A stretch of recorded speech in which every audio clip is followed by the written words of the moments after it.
TGIF. Hope you all have had a wonderful week. I know you are ready for the weekend to begin. So, welcome to the JustAskChar Advice Channel. We will be getting started very soon. So get comfortable, get ready, and relax.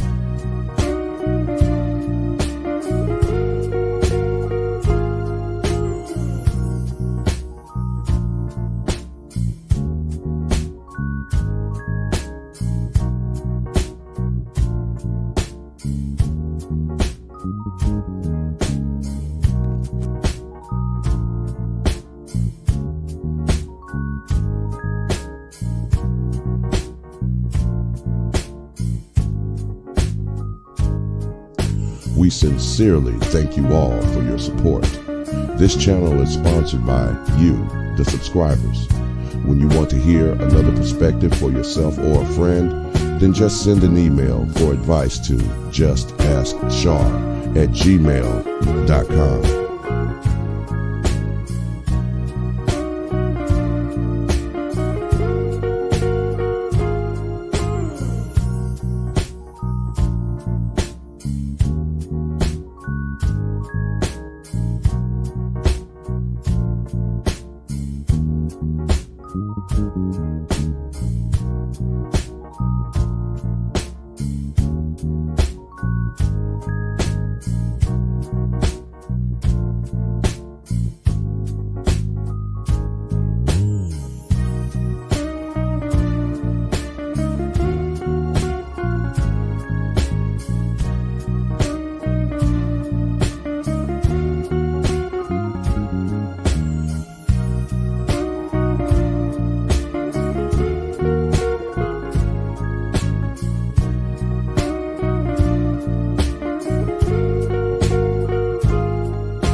All right, we are ready to get this show started. Be sure to like, share, and subscribe.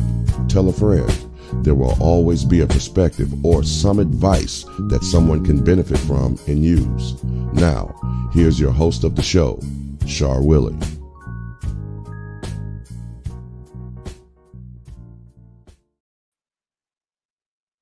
Hello, TGIF everyone. Hope you had a great week. I find that even though we've been in the house a little bit more often, time is moving. And I'm just curious, who are the people that's going to send their children to school if they open? In Illinois, here in Chicago anyway, they're thinking about trying it for the month of November, sending the kids back. I don't know if that seems like a long time, but as far as the cases and the things that we're hearing, it's not looking good. Not looking good at all. And they just announced today, which is the 21st of August, they've given people about 5 days. That's all the information they've given them. Time that they're giving them. If you are behind on your rent, unemployment is helping people up to $5,000 to get them caught up.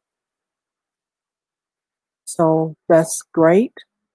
And don't think that you can just not pay your rent and then apply. No, you have to already be behind after March 1st, I think was the date.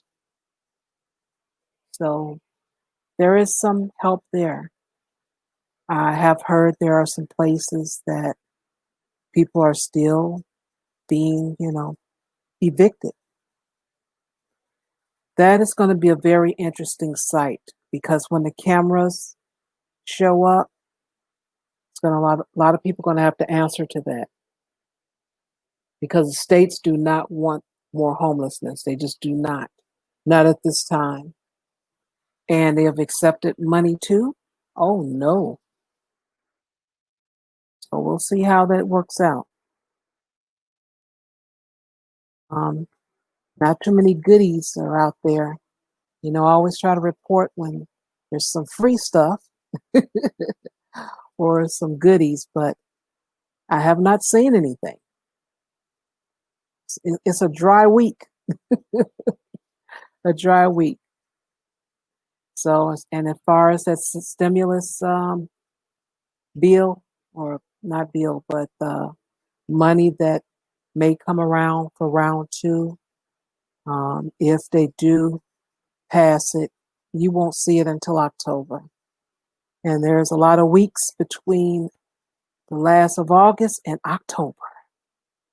But we'll see what happens. I don't know. Well, without further ado, I'll bring up the beautiful, the classic Ruby, everyone.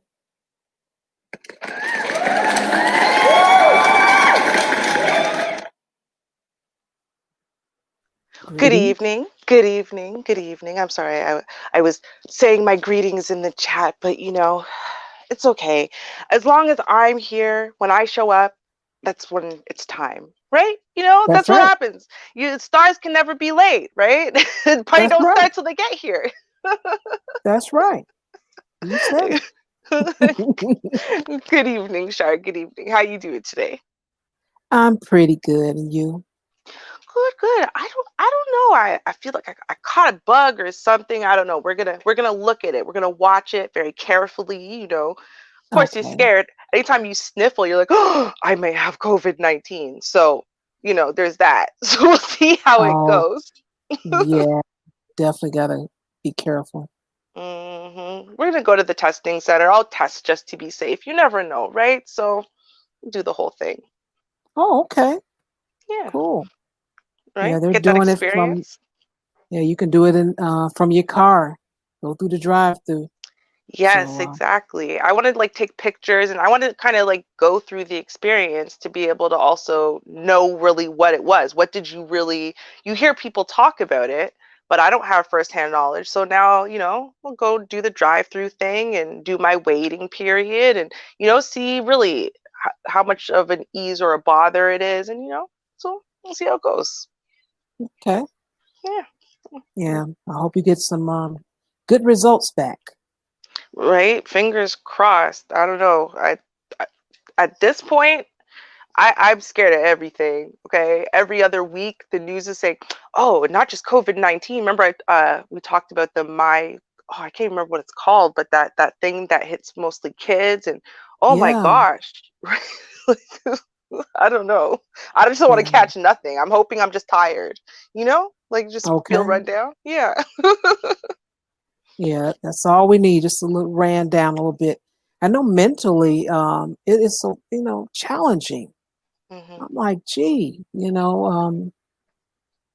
I just say, let's be grateful. If you do have a roof over your head, some food to eat, hmm and you're well, we, Yes. we got to be thankful. And I'm not going to say for small things, but just that hmm is great. Nowadays, just think about it. A lot of people are really struggling. No income, no nothing. Yes, exactly. I mean, got to be thankful at the end of the day. Hey, I might be sick, but I'm sick with a home. There are people who are sitting there. They might have caught who knows what. They might have had COVID-19, not just out of work, just because of what's going on, but they might have had COVID-19, might still be weak, all kinds of stuff. And now they're fighting homelessness too with them and their kids. And I mean, it can always be a little bit tougher and a little bit worse with situations like this. And society wasn't prepared. So we're not quite prepared. We don't know how to bounce back yet. So you got to be thankful for every little thing. Even if you're in a difficult spot, it could always be worse. And there are people out there, not one or two, but a group of people out there at the very least who's got it a little bit tougher. Right, right. hmm Well, mm speaking of tough, that's kind of what our topic is. It's tough, and I'm going to be real curious of those that will join the panel, if they will, or those will have a few instances in the chat room. They'll mention it. Um, the letter I received is from someone that was um, seeking treatment because they were alcoholic and they were having a hard time. And this is, in in my opinion, it's a little sad, but it's also my best letter. And I say Right. that only because it touched someone else, and that's what it's all about. I've always been one to try to solve a problem. I don't like just hearing the same thing over and over again, because now it Right. comes to the question is, what are you going to do? Mm-hmm. That's um, where I am. Um, Absolutely. I'll repeat this again because I know I've said it somewhere, but I'll repeat it for those in the back. Um, I used to go to the water cooler at this job I had, and this lady, she would watch me because they'd watch me lose weight, and they were just watching me. And so I go get my, it's almost that, it wasn't quite a gallon of water, but it was almost a gallon of water. So I would go get my water Mm-hmm. first thing in the morning, and she sat right by the cooler. So she was sitting there, and I think, and so I was in my late 30s. She was, eh, I'll say about 50, because I know you were able to retire at 55. And I think she was out of there in 5 years. So let's just say she was 50. Mm-hmm. And she would watch me. And so one day I went over there, get my water in the morning like I always did. And the weirdest thing, she says, it's just hard to find a man nowadays. And I said, okay, well, what are you doing so someone could see you? Mm-hmm. And she didn't really have an answer, so I answered for her. I said, well, let me ask you this. On Monday, do you get up and go to work and then go back home? And then Tuesday, you get up and go to work and then go back home? What about Wednesday? Get up, go to work, and go straight home. Mm-hmm. Thursday, you get up, go to work, straight home. Friday, you get up, go to work, stop by the store, and go home. And then Saturday, you get up, go get your hair done, get some groceries, and go home. And then on Sunday, you get up, you go to church, and then you go home. And then on Monday, you get up and you go to work, and then you go back home. And she just looked at me, and then she said, I'm gonna get out. Yeah, I'm gonna get out because my daughter, she'll be 18 soon. Because I don't want to be leaving her by herself. I'm like, by herself? She's 17. So you're putting your life on hold until she gets 18 before you do anything? Right. Oh, okay. And I left and went on back to my desk. Mm-hmm. Sounds like a big excuse to me. Come on. Really? So I say that to say, if I hear a person constantly complaining about the same thing all the time, now, Mm-hmm. now I'm going to ask you about the action that you're going to take. So Right. that's where I was going with that story.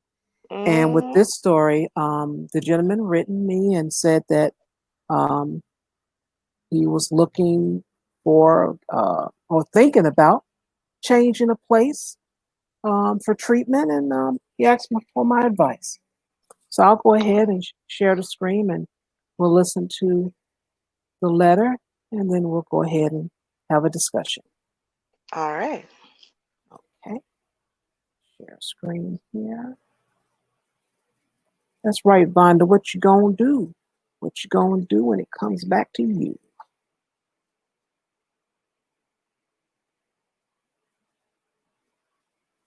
Okay, volume's up. Okay. Today we have a letter from a young man, and I'm ready to get right on into it. He writes, "Hello, Shar.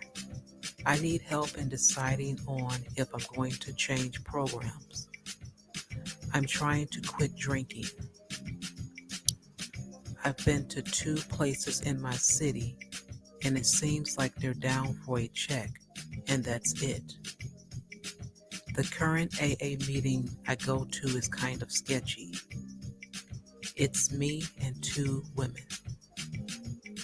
The guy who mediates the meeting is an older black man.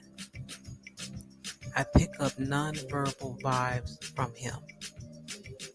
One second he's cool toward me, but other times he cuts me off and changes the subject. He takes his time with them, and he talks to them in a different tone of voice also. He slides papers or shoves them in my hand, but he hands them to the women.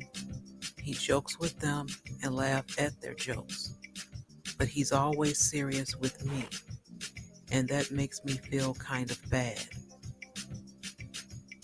I'm just wondering, would I be wrong and just try to find another support group? Because I don't know if it's because I am young and it's tension with him toward me because he's older, and or the other elephant in the room. Black men aren't deserving of respect.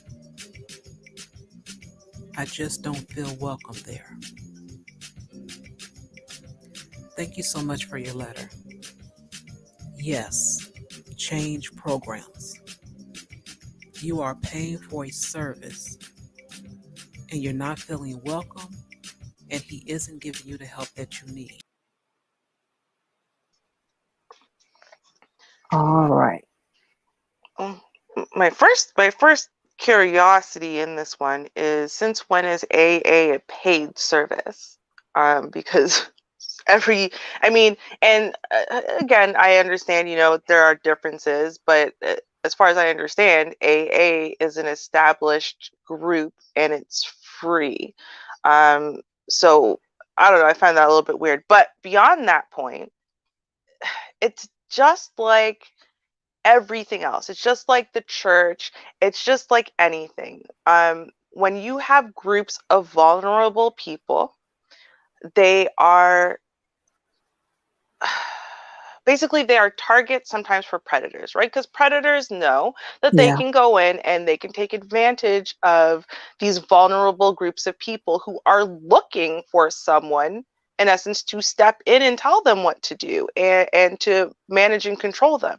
And they're walking in with good faith that the person who's going to do that is doing it in their best interest to help them until they get to a place ultimately where they can trust their own judgment and make their own good decisions. So, Right.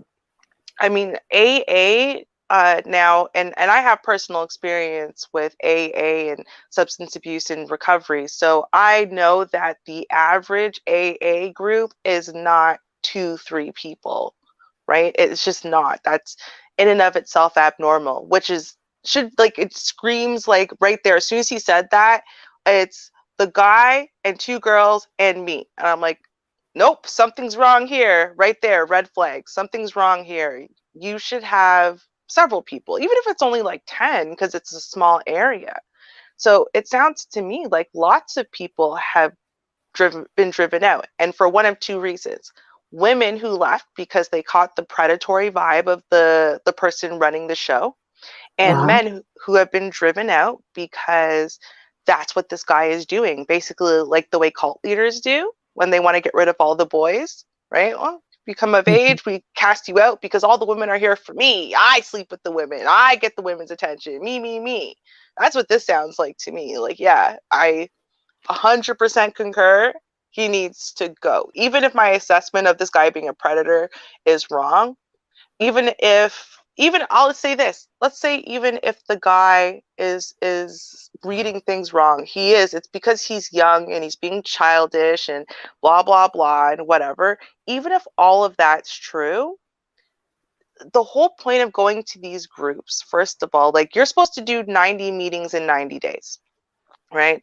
um, the whole point of you going is because you take away alcohol, you take away the party, you take away everything associated with alcohol, it leaves a giant void in your life. So you go here to fill that void and to fill that space and time in your life. And it's supposed to be somewhere you go to feel supported and where you feel understood and you connect with other like minds, other people who are going through what you're going through. And so you guys vibe on a level that maybe you can't vibe with your friends and family. So it doesn't even matter why. I still think the guy's a predator, but even if he wasn't, right?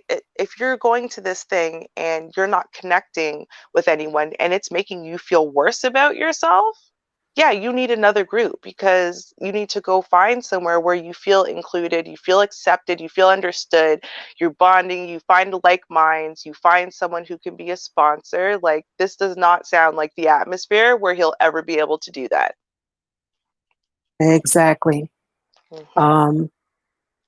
Now, I don't know if there's a difference in different places, but I do know that we have it here where you can have a small group, and in the suburbs, I think that's where this guy was residing.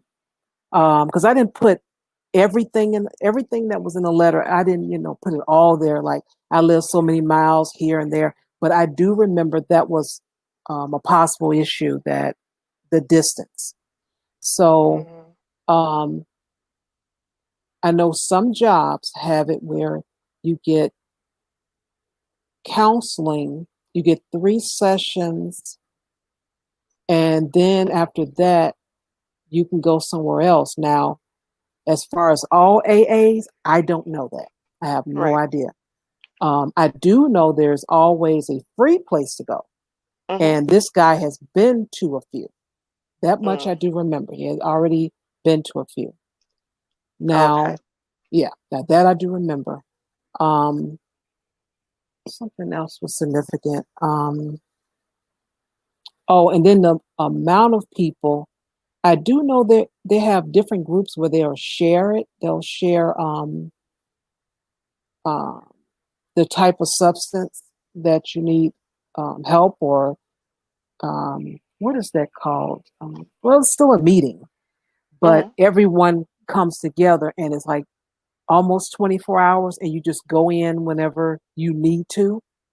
Okay. And there's not always like a straight meeting like at 6 o'clock, and then some of them, they do have that. Because I do Mhm. remember this guy I was seeing, he was talking about some different meetings, and if some people didn't show up and all of that stuff. So it can be a small group. Right. Um, and I know he was going, it was free. I remember that. But Mhm. in this instant, when people need help, you never know where they are in life. They Mhm. could just be just that close to the edge where they'll lose it. Right. And losing it can be anything. It could be where they may hurt someone, may Mhm. hurt themselves, a group of people. You never Mhm. know. And what bothers me about that is I find the people that are supposed to be the professionals, they're not taking that role serious enough. Mhm. You can't let your guards down. You have to be a professional at all times. Right. You never know. Now, this guy, why I also say that I'm so glad about this letter is after I put the video up, I had someone to contact me and offer this guy some help. So I was able to go back to the guy and say, okay, my policy, you have to remain anonymous. Um, but this is what I have here. I have someone that reached out to me. This is a city they live in. Mhm. They want to help. Do you want to exchange emails? If you want to do that, whatever. Because he said he's Mhm. been sober for a while. I think it was 12 years, if I'm not mistaken. And he said Nice. he wanted to talk to me. And the guy gave me permission. And I put those two together, and I was just so happy about that. Mhm. I'm just so happy. That's awesome. That's incredible. And that in and of itself is exactly the point I'm talking about, because interestingly enough, so when you talk about the counseling, right, that's run by actual counselors. Now, those aren't PhDs, right, but they're counselors, people who've normally gone through at least a master's program in addictions counseling. Oh, Yeah. So, but when it comes to AA meetings, that's just run by other addicts, right? So, uh, yeah. I can just go down the street and register an AA meeting here, right? Like, I mean, it's not like I have specialized knowledge or skills. My only specialized knowledge or skill is that I am an addict and I have been clean for X amount of years, and I need a meeting in my area. And I'm willing to take on that responsibility, basically. And so that's what you see in this kind of community of recovery. Normally, is you see a lot of people who are willing to just reach out their hands and help because they understand what it was like, right? They've been there. They've hit rock bottom too. They can share in the horror stories and, the self horror almost that you feel from the decisions that you made while on your drug of choice. And so I love the fact that, even with this letter, it illustrates that point. Like, someone listened and said, hey, you know what? I've been there. I understand this. And you know what? I can help, and I'm going to. Yeah, I don't need payment, don't need accolades, don't need to be special. I don't need you to bring me on your panel to point out what a great guy I am or whatever. Like, no, it's just I want to help because I've been there, and I want to help another person stay clean. So I love that. That's awesome. Yeah, I'm just so happy about that. And Hmm. I constantly, I think about it every few months ago or so. I always wonder, like, I wonder how he is. I wonder where he is. And, Hmm. I just always think about that.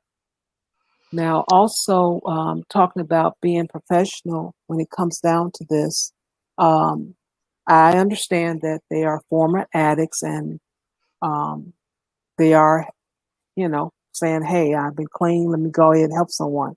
Hmm. Not always you'll have a good experience. Sometimes you do, sometimes you don't. But you have to recognize if you see some signs, you got to go on. You got to move on because Hmm. you don't know what would trigger you. You just don't. Right. You do not. And this guy, um, hey, I'm thinking he was looking at the girls and he was giggling and ha ha and all that stuff. That was on his mind. He's like, yeah, son, here's a piece of paper. Here you go. You read this. Hmm. I'm Yep. entertaining these women. Yeah, exactly. If not, again, doing slick things you want to be slick because you don't want to get in trouble. But at the same time, you want this guy to feel unwelcome, so he goes away. And I suspect that Mm. that is what has happened on countless occasions. Because like meetings are not like it's not like it's set in stone. Like, well, once you pick this one place, that's the only place you go, right? Like anyone could go to any one of the meetings at any time. The fact that it stayed really consistent as being these two girls, the guy and then him, that Uh-huh. kind of tells you, like, again, people have been there, they've tried it out, they said not this place, you know and that tells you, I think there's really a definite energy there that he's picking up on. And one of the things that happens, and it's really easy to do to an addict actually when they're in recovery and they've just started, because there's so much self-hate, self-blame, guilt, shame, all this stuff, right? So it's very easy to gaslight a newly recovered addict. Very easy. It's very easy for you to make them feel crazy, like, oh, you just think I'm acting like that, but that's your mind playing tricks on you. You just think that you're being treated differently because you're used to the alcohol drowning out this and that and whatever, right? So basically, it's very, very easy to gaslight an addict. And that's why I say, like, if you're in this situation and that's what's happening, just go elsewhere. Don't address it with the person running the show. Don't address it with the other girls and stuff like that, because it doesn't matter. You don't need anyone else to validate your feelings about this. right? Because it doesn't matter if they're valid or invalid. It doesn't matter if you're really reading it wrong or not. It doesn't, because no matter what, you're going to keep going there and you're going to keep feeling the same way, right? And so it's better for you to just go and move on until you find the right group for you, because there's going to be lots of groups. And even if it's not a situation like this, there's other reasons why you're not going to get along with the group, or you're not going to quite feel welcome or at home with that group for whatever reason, right? And that's why there's so many, right? You go to another one, and you keep going to one until you find one that fits you. Don't allow anybody for any reason to make you feel like your judgment in this case is inferior, because you are allowed to, despite being an addict and despite, oh, well, your judgment's been impaired in the past and you're just learning at step one, you are allowed to trust your gut on this. Like that's just what it comes down to. Yeah, Mhm. that would be best. Exactly. And just as a quick thing as well though, and because I worry about the girls, because this actually does happen quite a bit. So they say that like for the first year that you're in recovery, you should not be in a relationship of any kind, right? You should just focus on you, because you're not in a good place. You're not in the right mindset for it. But one of the things that I worry about in this story is the girls, because it seems to me like, just based on the way that the description worked, is that this guy is working a game on them.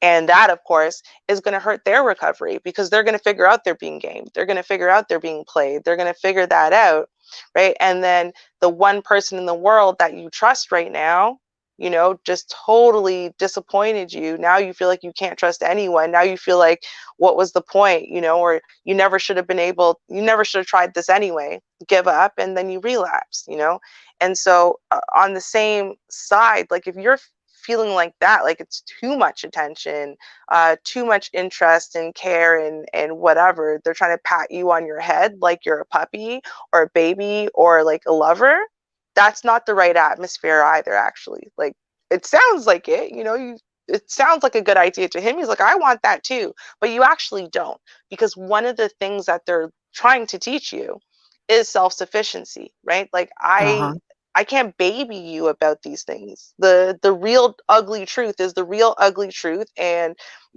life is hard and the struggle is hard, and you're mostly doing it on your own. You've got me to call in a pinch, in an emergency or whatever. You've got here to come and discuss how hard the last week was. And we're going to give you a bunch of affirmations you can tell yourself. But if someone's sitting there and trying to baby you through everything, that's not going to help you because life doesn't baby you. It sure doesn't. You're right about that. Mm-hmm. I'll welcome to the panel, DeAndre. How are you? Welcome. Hey, DeAndre. Hello, well, hello, Char and Ruby. This, growing up in the wonderful place I call Baltimore, substance abuse is just like doorbells. And Oh. and what I always wondered something, because I really clued on what he said in that letter was him being black. And we had this substance abuse place that was funded by the United Way. It was called Echo House, right? Mm-hmm. And it was like a youth outreach place, but it was mainly for substance abuse, right? And they would teach you to say no to drugs. What drug? I'm like, we knew what drugs were. This at a young age is how I learned the effects of drugs on a scientific level. Mm. And they would actually teach like kids that were in like, maybe fourth grade all the way up until almost you enter high school, the scientific effects of drugs with pregnancy and stuff like that, because they had actual addicts that would come in and talk to us and tell us not to get on drugs, and this is what they did. But they would, it would be like kind of like a Scared Straight, but not like R-rated craziness, right? Okay. And but they would just basically explain why they did the drugs. The drugs was their coping mechanism of what was going on in their home life, like what was happening, right? Now, in Baltimore, I lived in South Baltimore at this time. And when you go in South Baltimore, the closer you get towards downtown, you start seeing mixed kids, and then you start seeing white people, right? So seeing white junkies was a normal thing to us, right?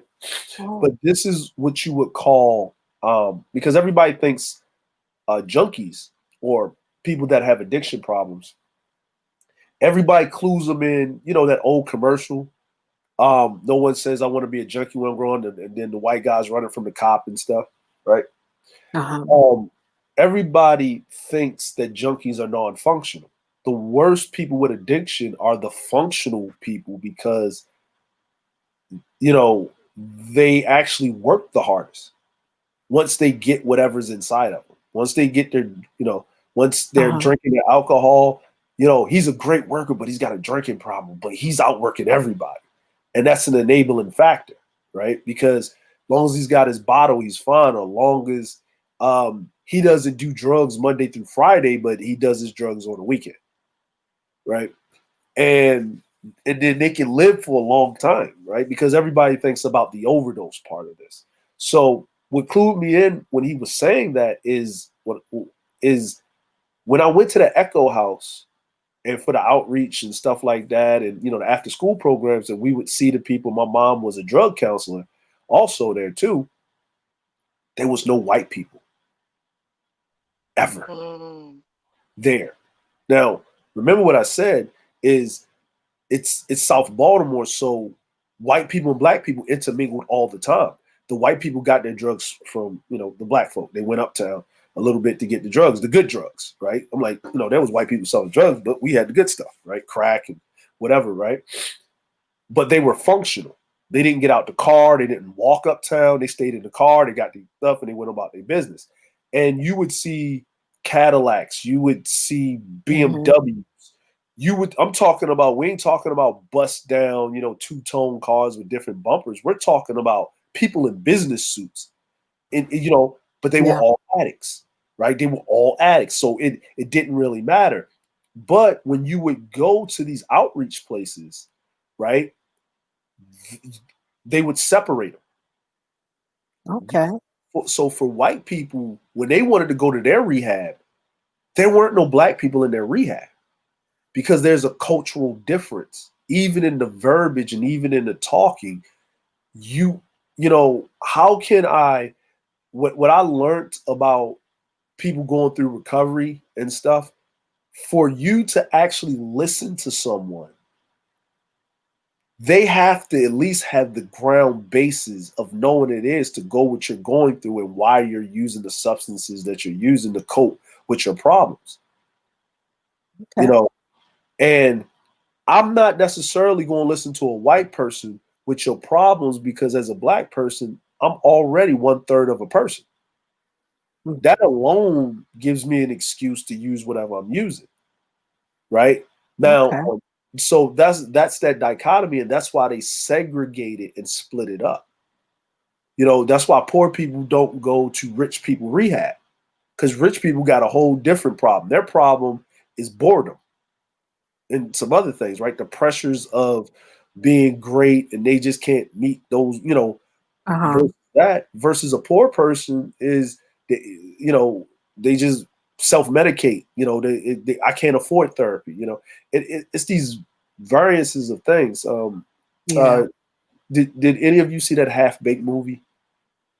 I did not. I apologize. I did a long time ago, but I did. Yes. Remember when Bob Saget stood up and Dave Chappelle was in rehab for smoking weed, and Bob Saget stood up and said, "Have you ever, sucked D for weed?" And he's like, "No, I haven't." Get out of here, right? Because basically. But remember, Mm-hmm. if you're looking at rehab, he was, we saw the surface joke, but you didn't see the reality of it. Hmm.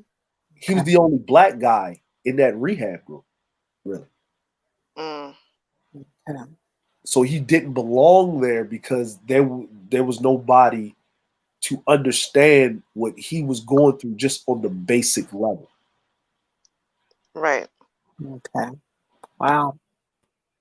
Hmm. Well, I will say, as far as self-medicating, that is so true.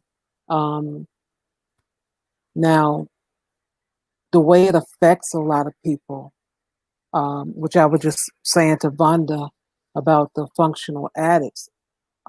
At first I thought if you were alcoholic, you were like on the street drinking all the time and falling down sloppy drunk. I didn't know you actually can function. I didn't know that person still could be an alcoholic. Right. And I remember a friend telling me, "Oh, you knew, you knew." I'm like, I didn't know. I did not know.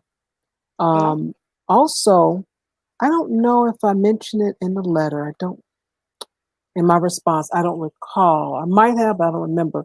But I will say that I've learned in therapy that they do suggest if you have people in your family that have a substance issue, or more so with alcoholics, you can go to meetings as well. So you can Hmm. learn what's going on. Hmm. And I found that interesting. I said, I wonder how that works out. But it was something that was mentioned. I don't know if anyone knows that, but if so, you can add to the conversation. Yeah. Well, basically, so think about it this way, right? If you have an ongoing close relationship, right? So whether it's a family member, a child, a parent, a sibling, or a spouse, something like that, right? Who is an addict, and this has been an ongoing long-term thing, you have a relationship with them, and it's a dysfunctional one. Why is it a dysfunctional one? Because the only relationships they can have with people are dysfunctional ones. And so one of the things, I mean, a big one, we use the word a lot, is enabling, right? But there's more than just the enabling. There's sometimes, in a way, what we're also doing is we will build up like a dysfunctional way of receiving love from that person, or validation, or we'll put way too much self responsibility on their choices and actions, and keeping them safe, stuff like that. And so on one side you talk about the enabling, but on the other side you have to physically heal as well, because you have to be able to, for example, let go and understand that it's not your responsibility to keep them off drugs, off the streets that night, safe and sound. And if you put your foot down and you say, listen, this isn't healthy in my house, either don't do drugs or you can't stay here. And so that means they have to go live on the street now. And then something happens to them, that isn't your fault. And it's because the onus wasn't on you. And these are really basic things, I guess a lot of people would say, oh, yeah, of course not. But when you've built up this relationship with this person, this very dysfunctional connection, it actually takes a lot of work. Just like the addict has to do a lot of work, you have to do a lot of work as well. And you have to remove all that dysfunction out of your life, out of your heart, out of your mind set. And you have to also replace that with healthy things. So, like the Betty Ford, I think for people who've watched the show Intervention, right, they know like the Betty Ford Center is somewhere where they have family group meetings and stuff like that, or you can actually go and do an inpatient thing actually as friends and family. But there are actually groups as well. So there are support groups, just like there are AA groups for addicts. There are support groups for friends and family. So you can go Okay. weekly and talk about how the addiction of whoever is impacting you, and having to live with that, having to deal with that, the thoughts and the feelings, and get support from other people who are going through the same thing, and understand what that stress and that pressure is like. uh, I've been to both. So I've been to AA as an alcoholic, and I've also been as a loved one. And it's funny Okay. because you would think, well, if I've been to one, I wouldn't need the other. But you do, because it's a very, very different position to be in. To be the person at home worrying about the addict, to be the person whose life is connected to this addict. And so, you want to save them, you want to save yourself. But if you save yourself, you are kind of enabling them too, and so on and so forth. it's a really messy, difficult, painful position to be in. And so a lot, I don't know, it's not as pervasive as, say, the AA or the NA meetings are, but most areas, most cities will have at least a couple groups that meet for friends and family. And I know they also do have them online. Okay. Mhm. Yeah, I know a lot of things have changed. We do have more online things now. Mhm. Wow. Yeah, it's like the enabling part. Like, you know, hindsight's 2020 when you're younger and when you're in a situation, you're going through a situation. But when you get older and you look back at the situation and the roles are reversed. Like my mom for a time was going through something, and and I found out later in life why she was acting the way she was acting and what she was going through. She got her life straight. And the reason she got her life straight is because she hit rock bottom, Okay. right? And the way that but the family had to allow her to hit rock bottom. If that makes any sense. Yeah, it does. The longer you enable someone, there's a difference between help and enabling, but it's a fine line also. With the enabling. And when they allowed her to hit the rock bottom, they removed me from the situation completely by removing me from her. Okay. And she had no choice. They basically told her, you got two options. You can keep doing what you're doing and not have an opportunity to have your child, or you can go into this program for Mhm. 2 months and that's it. And like I didn't see my mom for 2 months, and when I saw her, she was she was like in like hospital scrubs and stuff. And they just said, "Hey, your mom's in the hospital. She's not feeling good." That's what they told me. Now, Uh-huh. when I got older, I realized what she was in. She was in inpatient program. She was Mhm. inpatient rehab, right? It looks like a hospital, everybody, and she had a little wristband thing and whatever. And Uh-huh. what it really does is um, what people don't understand what inpatient rehab is. First, it's the detoxing of the body.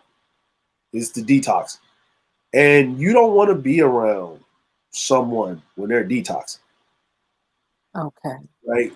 The smells, the lashing out, all of that. And it's not like what you see in the movies and stuff like that. No, that process is that's like you're getting all the toxins, all of everything, and then they got to monitor this person. They got to strap them down. They got to sedate them, depending on how bad they've been addicted to whatever substance they've been addicted to. Um, and it's dangerous in a lot of times for the person, because if they've been using this substance ongoing for so long, then their body has get accustomed to having it to function. So you got to replace it with things, and then you got to wean them off of that, and they're never going to be the same. Like if you look at a lot of heroin addicts, right? Ex-heroin addicts. Mm-hmm. If you see people and they have those big fingertips, or they got those balloon like elephant legs, or they got ballooned hands, or like they got boxing gloves.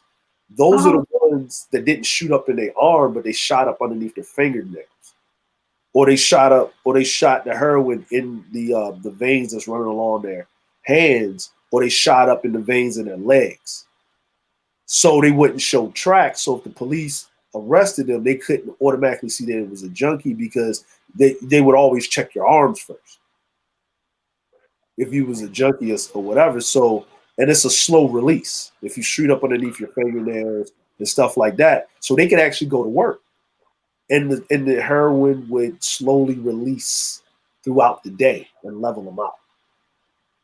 Wow. So there's a whole lot of things that's going on. There's a whole lot of chemical compounds, but the problem isn't in the rehab, right? In the inpatient, it's when they come out. Okay. Because now they have to separate themselves. So they have to be, for people that are in better economic strata, it's easier for them to separate themselves Right. than it is for people in lower economic strata, because you're walking past the pusher man. You're walking past the drug dealer. You're walking past your old friends, right? And then if you relapse, so for you to get through your addiction, I've never had it, but I've seen it. I grew up with it, and in some cases I helped fund it, enabling it, right? For whatever, for my reasons that I need to survive.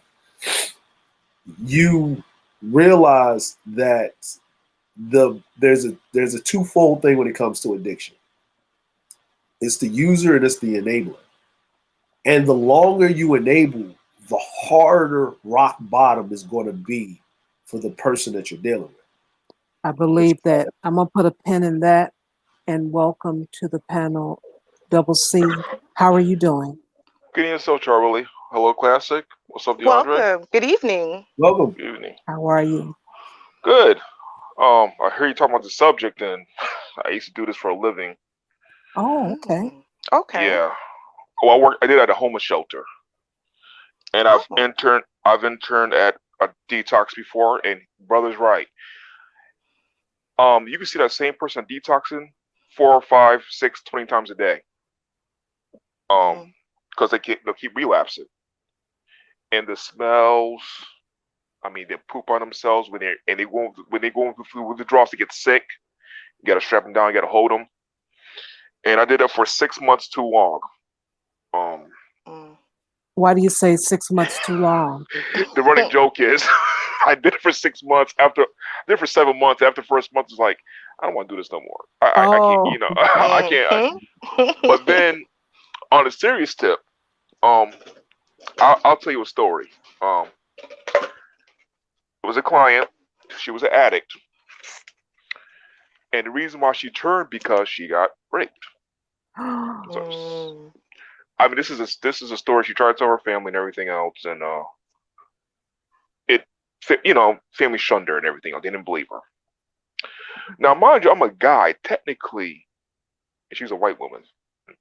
So technically, I didn't want to do this because I had a bunch of reservations about talking to her. Okay. Because anything could happen. True. Okay. Anything could happen. I say, oh, if I'm gonna do it, close doors. Well, it took a few hours, and I find for some reason she started opening up to me about stuff. And you have to sit there with like straight face and just listen. And she's going to the story about what happened to her in detail. And I'm like, okay, and this is why she turned, because no one believed her. And you got to tell them it's okay. But I remember after the story, I left early. I remember just going home and just sitting there. I'm like, I was like, wow. And that's what I was saying in the chat. Some stories would affect you, it could affect your spirit. Yeah. That messed with me for a while. But I had to get back up and do the same thing the next day and meet her again. Yep. And that takes, but to sit there through that, it's like, wow. And I've seen a lot of people that become counselors, become alcoholics or whatever because they can't handle their job. Oh, wow. Yeah. Yeah. See, it's a double-edged sword, because before I quit my job because of COVID, I had to. Okay. My wife was like, "You're drinking every day." I'm like, "No, I'm not. Every time you go to work, you're drinking. You're drinking before, you're drinking afterwards." Oh, boy. I was like, "Well, I just like to drink." No, see, you don't even speak to me. You don't speak to the dog. You just go straight to the couch. Oh, okay. I didn't notice that. So, because I'm realizing the last 6 months of my job, things were just going to hell, and it's like, okay, it's time for me to get out before something happens, because I don't want to be back with them in a shelter, because of I'm developing a habit. Best part about that was, I'm even though I came from 2 addicts myself, one is a gambler, because no one talks about the psychological part of addiction, and my father's a cokehead, so I had the propensity to become an addict myself on certain things. So when I saw someone going down that road, I left. I had to get out, because a lot of people will turn back. I mean, to be a drug counselor, and let's say you're a former addict, you only you need 2 years clean time. At least in Massachusetts, I know that. Yeah. Just 2 years, and a lot of people tell you 2 years is not enough. No. Okay.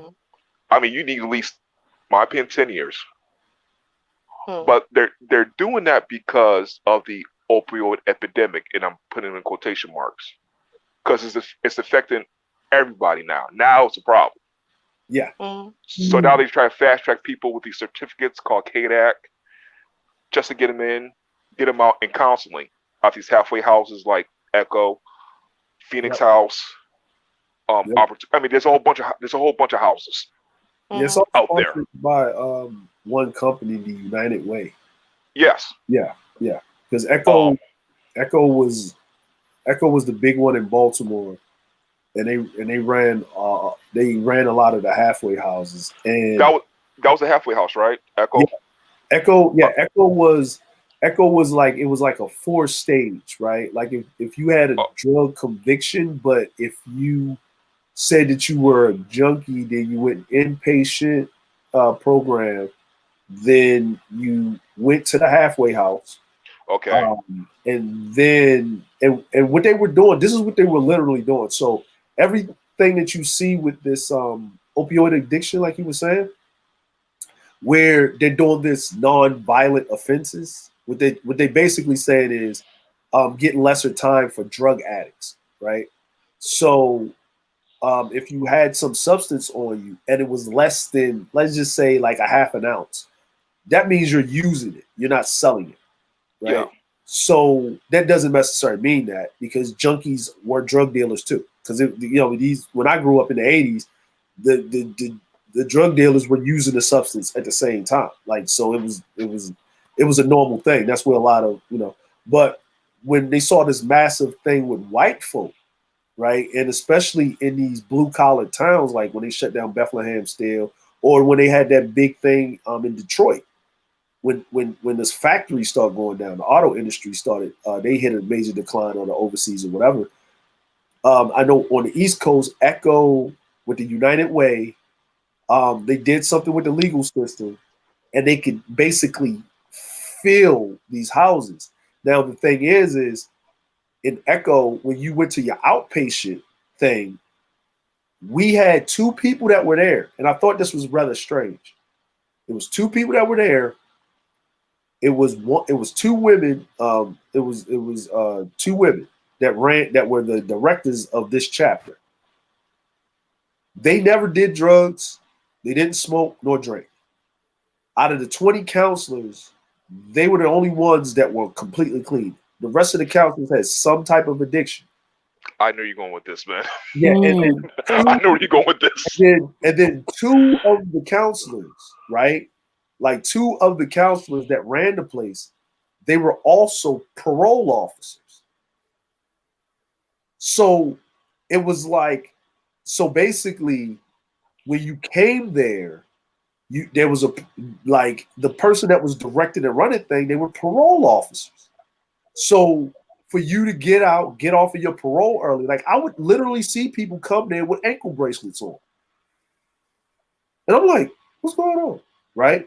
And then they would have them volunteer at the Catholic church up the street at the food kitchen. And then they would give them a job. They'll be sweeping up the street. They'll be whatever, right? And this program went on for like maybe a good, if I can remember, it was like 15 years. It was going on. They got a kickback. Yep, they got a kickback. And a lot of these ex-drug addicts, they started working for the city, the garbage men, the dudes that used to sweep up, work down at the arena, passing out flyers, everything like this, working for the city, doing certain things. I remember I saw one dude, he was in rehab for whatever. Next thing I know, 6 months later, I saw him working with the city, evicting. This is the crazy part. When you don't pay your rent, they kick you out the house. Yeah. He was evicting someone out of their house. And I was like, because he had the little thing on, because the eviction people. And the lady was screaming, crying, hitting him in the chest. Why are you doing this? And I was like, what's going on? Is it all the times we helped you out? And that was his sister. He was literally Oh, wow. like, that was his job. That was his job. She couldn't pay her rent because the times that she was giving him money, he was stealing the money, staying in her house, and she was behind on rent. And then he's up there and evicting her out of the house. That's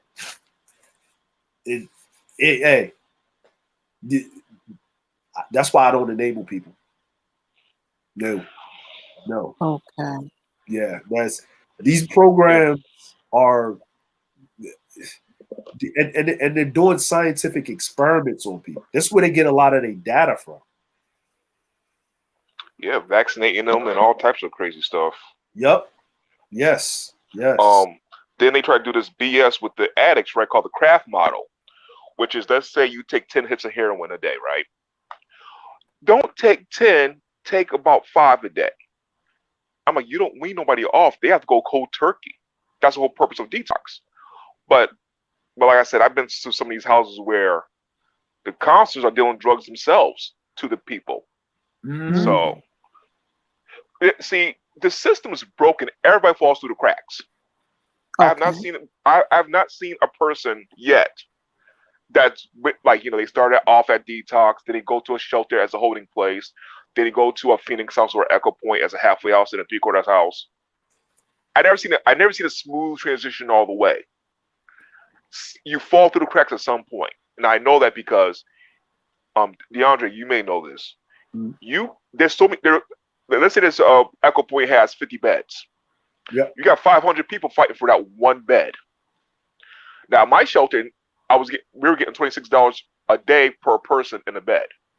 So that person, they'll send that person to a shelter or whatever, or as a holding place, and you can be there from 5 minutes to almost a year waiting for that one bed, and you can have the number one spot. But you're not the only person that's had that number one spot. There's like 20 other facilities that have a number one spot for that same bed.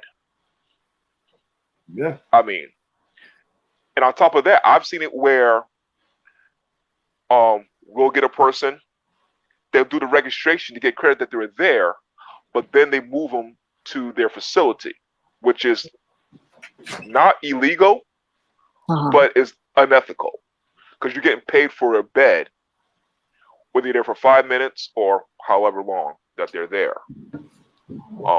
I know Boston, in certain places, they get $70 to $100 a bed per client.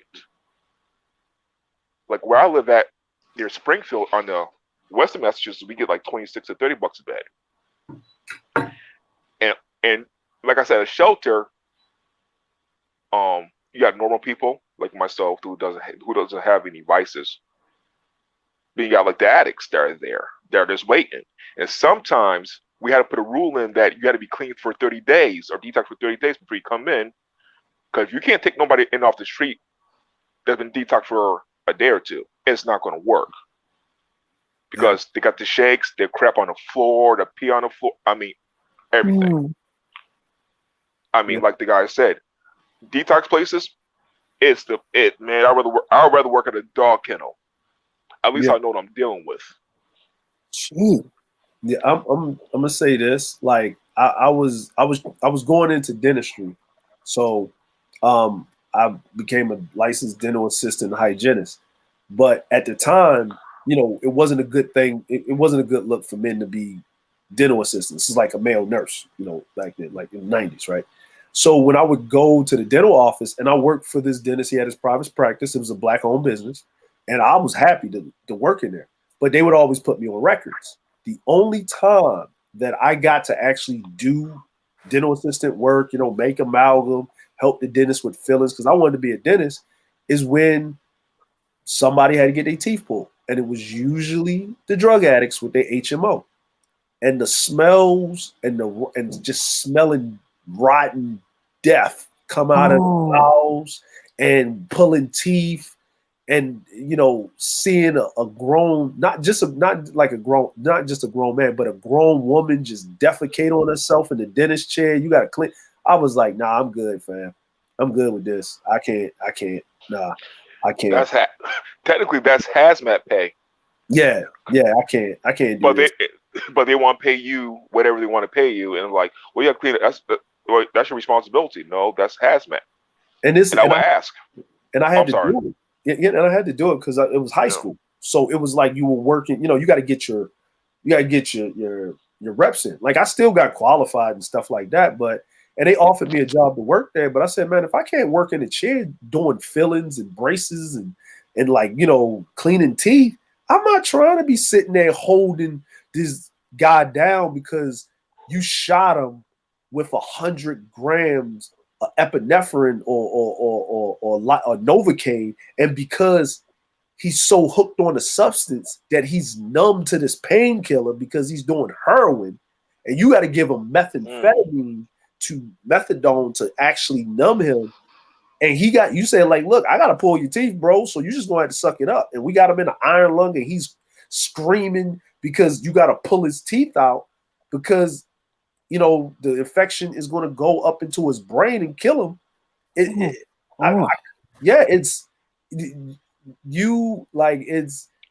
dealing, what people don't understand about addiction and things like that is the if you're looking at a person that's on drugs and they look bad, it's the outward appearance of what their mental state is physically. Mm-hmm. That's what you're actually looking at.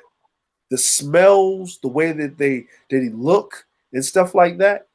It's they're like, if you see their physical body looking that horrible, imagine what their mental state is 20 times worse because they don't see themselves like that. They just need to get out of the pain and it's not doing anything. It's that's what that is. And that's why they can detox all they want to, but if they don't get their mental state right, they're just going to go back to square zero. They're just going to go all the way back. You know what? And I want to elaborate a little bit on that point because I think a lot of people, it's kind of like when Char said, well, hey, I didn't realize people could be functional alcoholics or whatever, right? Right. Or functional crackheads. There are functional crackheads. Yeah, like the city I was born and raised in. I didn't know there was so much crack because those people get up, they go to work, they pay their bills, they got houses, whatever.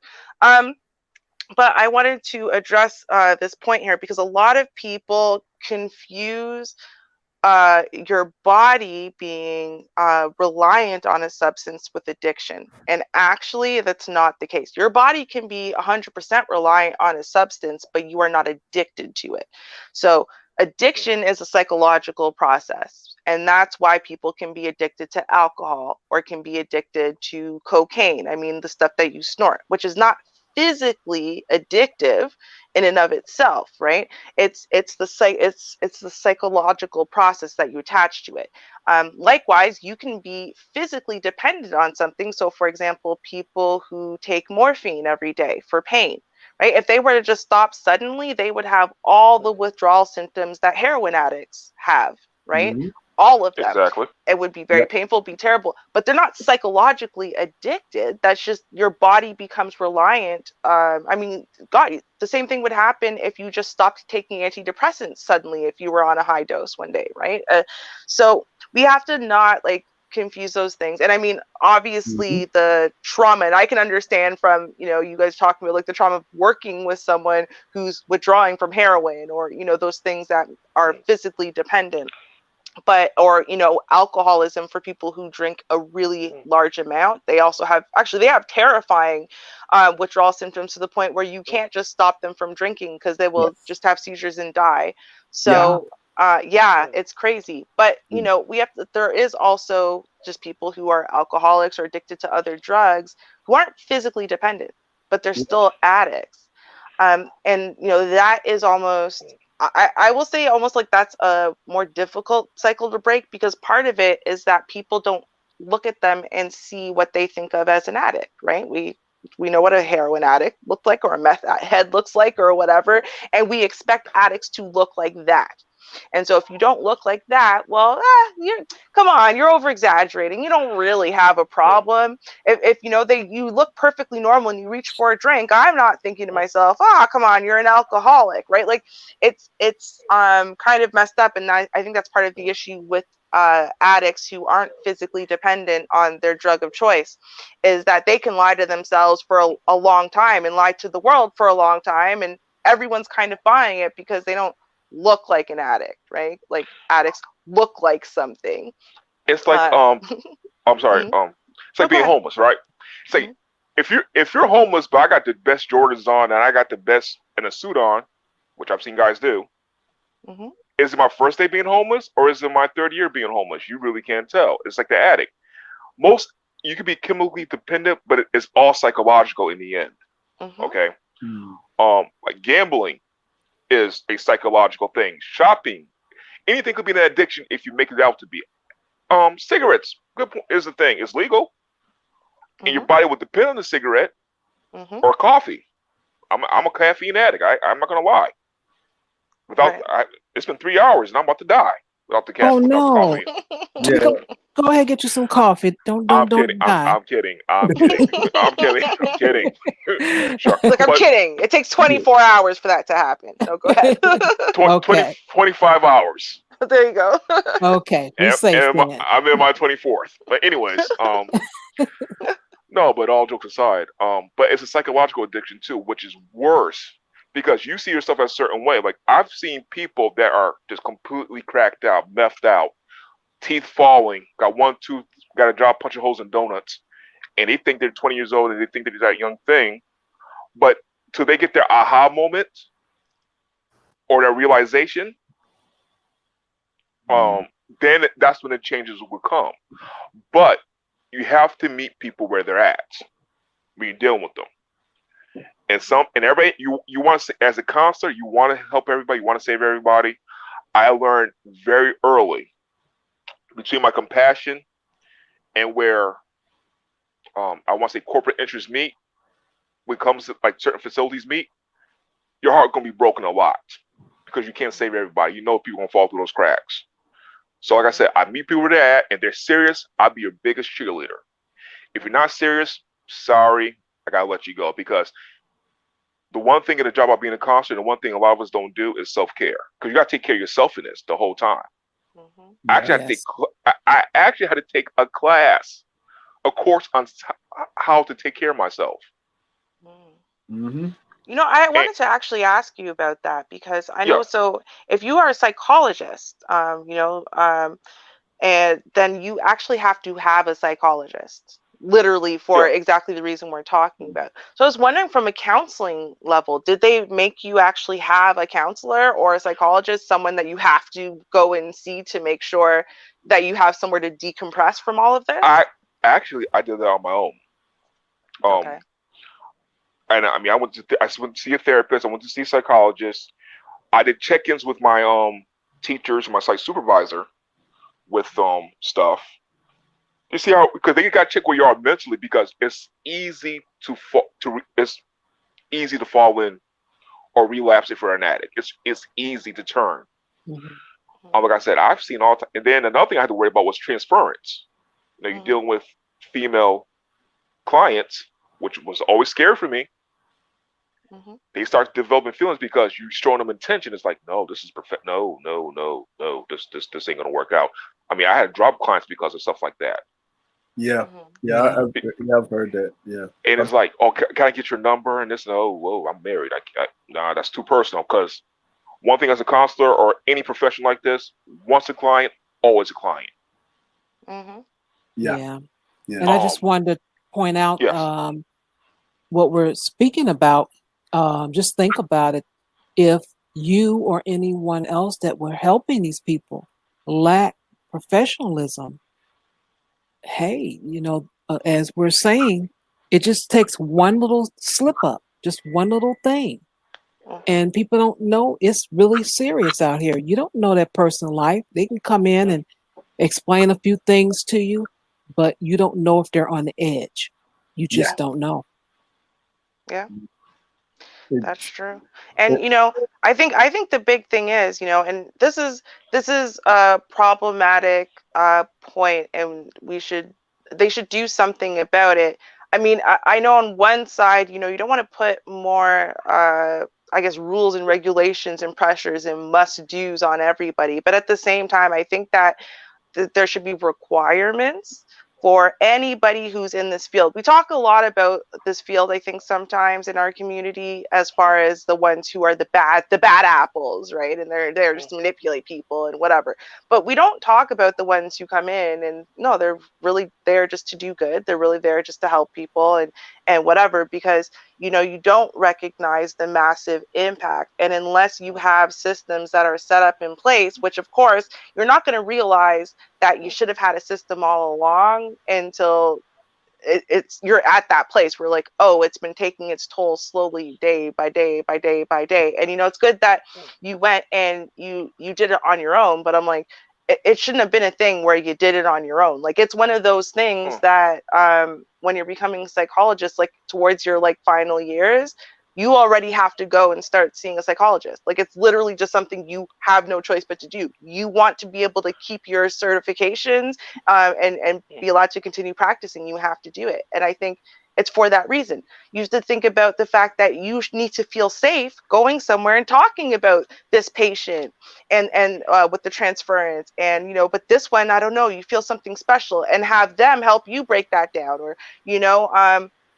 something that really touches you and then makes you scared almost of touching your wife because of the story this person told, and so on and so forth. Like, because in essence, you are taking on a lot of emotional and psychological weight whenever you are helping people work through their own pain. You're taking on a lot of it and shouldering it with them. And it's not one person or two people, it's several people every single day. That's a lot. Well, that's true. Unfortunately, see, here's the thing too. See, for some Black people, especially Black men, therapy is taboo. That's for white people. And I said this, I don't care. I knew I needed the help. Plus, my wife was a great support system, but I couldn't rely on her because she don't need that. So a lot of times what I would do is I would either go shopping to get stuff for the house, or I go to Dunkin' Donuts, get us something to eat, or make a day of making breakfast or whatever, just so I didn't bring work home. Because that's another thing too, because work and personal life, that could get blurred real quick. And for me, my blessing and curse was I lived 2 minutes away from my job. Which is, I mean, I say 2 minutes. I mean, literally, I could walk to my job in 8 minutes in a snowstorm on ice. And I was like, where I live at, I have people coming to my door. I'm like, whoa, I'm the guy at the job is nice. The guy outside the job is an asshole. I'll tell you where the hell to go. But I had to do that. I mean, one of my case managers had to move from her place because they put a bus stop in front of our house. She moved to the next town over. I'm like, I can't move to the next town over. But like I said, COVID hit. I was like, I'm gonna leave. It's time to go. Okay. Because too many people we go, they see me with my dog. Oh, your dog's here. Can I touch your dog and put? Whoa, man! I'm not here for all that. It's like, wow, you're nice at the job. Yeah, because that's professional. You don't want to listen. You're a client. Don't talk to me like that. I mean, if you speak to me, hi, keep it pushing. I'm not gonna have no conversation with you. Don't ask me about the job, because once I leave work at work, clients and all. Yeah. Yes. You have to detach. When you're dealing, even with folks, like even when you're listening to people's problems, and this is it weighs down on you a lot. Like when my mom got into the counseling thing, because it was like her penance, right? It was her penance of what she did when she was out there and whatever, and it was like her penance. I guess it's that thing that when people go to recovery, if you focus on someone else's problems, you don't have problems you don't focus on your own problems, right? So it keeps you in line by, giving yourself up. And that's why you see a lot of people that kind of stay on their sobriety a lot of times is they focus on helping other people, like fixing the people that's broken, and that actually fixes them. So it's actually fixing them. And I saw my mom do this time and time again, and whatever, and so forth. But it was one day because my mom, she didn't it was like I remember my mom used to go out party, whatever, and I'd be with her and stuff. And then it was like, to me as a child, it was like she did a 360, right? Like she went from Hell's Angels to going to church every day of the week, super holy roller minister. We ain't listening to the rap music in the house. It's going to be gospel all day. Like it's going to be this and that. And I remember I came home one day from school and my mom was sitting in the room in the dark, right? She was sitting in the room in the dark and it was daytime. And that was weird for me. I'm like, Mom, what you doing? And she had a glass, like a tumbler, right? A glass, and she had some ice, and it was like it was some type of whiskey, and it was and she was reaching for it, right? And I walked in and I turned the light on and she looked at me, right? It's like I caught her about to do something she wasn't supposed to be doing. And she looked at me and I looked at her and I went upstairs. I turned around and went upstairs and she told me come back in the room. And she said, do me a favor, get the glass, get the bottle, just pour it down. I said, I'm not doing anything. My mom told me to do stuff. I just do it, right? But I said, I'm not doing anything. And she's like, what? She said, you told me that you make the decisions on doing whatever you're going to do for your life. You done said that to so many people that came in here. You need to take that glass, either drink it or pour it down the drain. You got to do that. I can't do that for you because I'm not going to be here when I get grown to watch you every day. You're the parent. I'm the child. No. And I said, I'm going to say no. And you know what? So I don't get in trouble. I'm going to leave out the house and I'm going to go to grandma's house. And I went to the front door, and only thing I heard was the water running in the sink. My mom poured it down the drain and whatever. And I stopped at the door. I turned back around and I came in and say, hi, Mom. And we act like that didn't even happen. We act like it didn't even happen, like it didn't even happen. And what I saw my mom starting to do is she kept counseling, but not like she was. She pulled back. And she really started focusing on herself more and more and more and more. And that was her turning point because you're still not fixing yourself. Yeah. You're trying to not deal with it. Like the thing about that's like when you see if you ever watch a police officer, like a drama, and he's a detective, but he's always sitting there drinking, smoking, he's divorced, he's got the dog, the house is a mess. Right. And you look at that dichotomy, he's doing good, but that wears on you. Every day you're looking into the darkness and it's staring back at you. Like you're seeing the worst of society, not of human beings, but as a society, because as a collective, of a collective, like that. Look at like you're looking at this person, you're hearing these stories, and you got to be stone faced. You can't show no emotion because if you get angry, right, then that will incite anger in your client. You can't be overly sad and whatever and show too much empathy because then it's a whole different emotion. What you are is them to expel all of that hate, anger, frustration out, right? And it's like a mirror, but a counselor is not a mirror. A counselor is a sponge, and you got to wring that out somewhere. And Well, you know what though? To an extent, a counselor kind of is a mirror. It's just not a literal one. So, as in, if you're angry, I'm going to be angry. If you're sad, I'm going to be sad. Not like that, because counselor, psychologist, anyone except for psychiatrists, who, to me, in my opinion, should not be counted as people who are in the counseling field at all, because they're not. They're in the giving you drugs field, like a doctor. Anyway, I digress.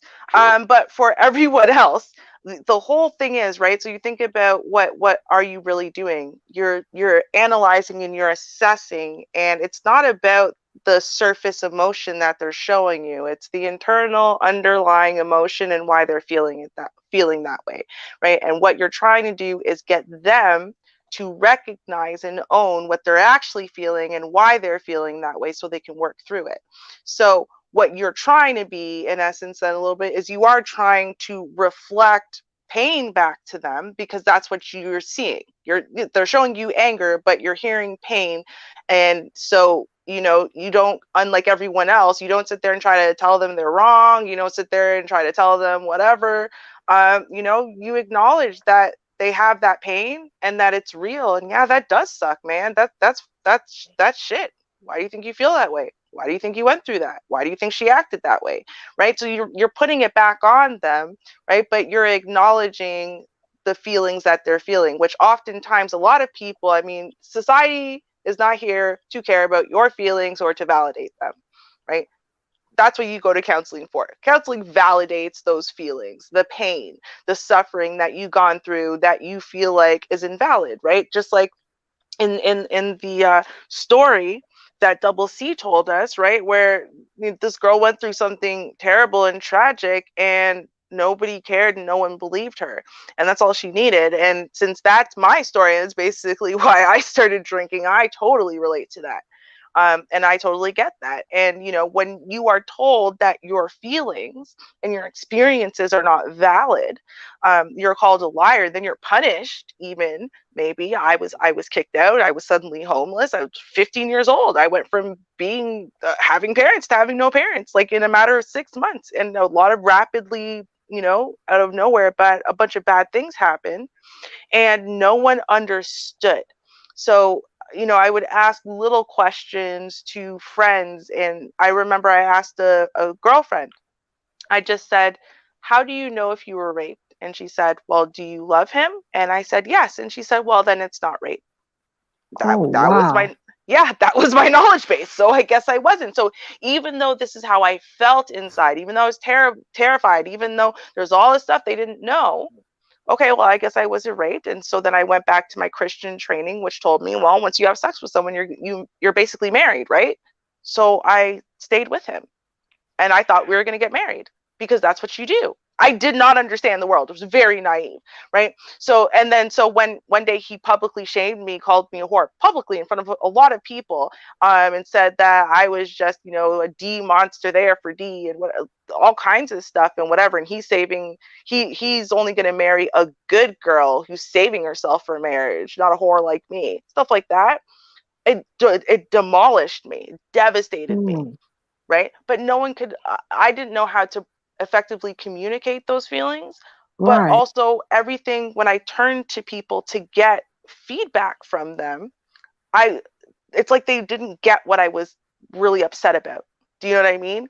So, and then the counselors that I went to were terrible too, because at the time I had a parent who was transitioning from male to female.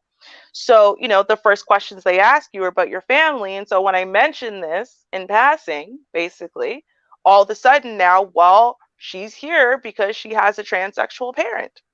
And that became my problem for years. Every time I tried to see a new counselor, the same thing happened. So it was like almost like, you know what I mean? My actual pain, what I'm trying to express to you. Now I'm Right. furious, and you're going to go, oh, well, yeah, it is really angering to have a parent flip flop on you like that or whatever. Bro, that's not why I'm mad. I'm mad because you're trying to make me talk about something I don't care about. Like, that's what I'm here for. Like, Right.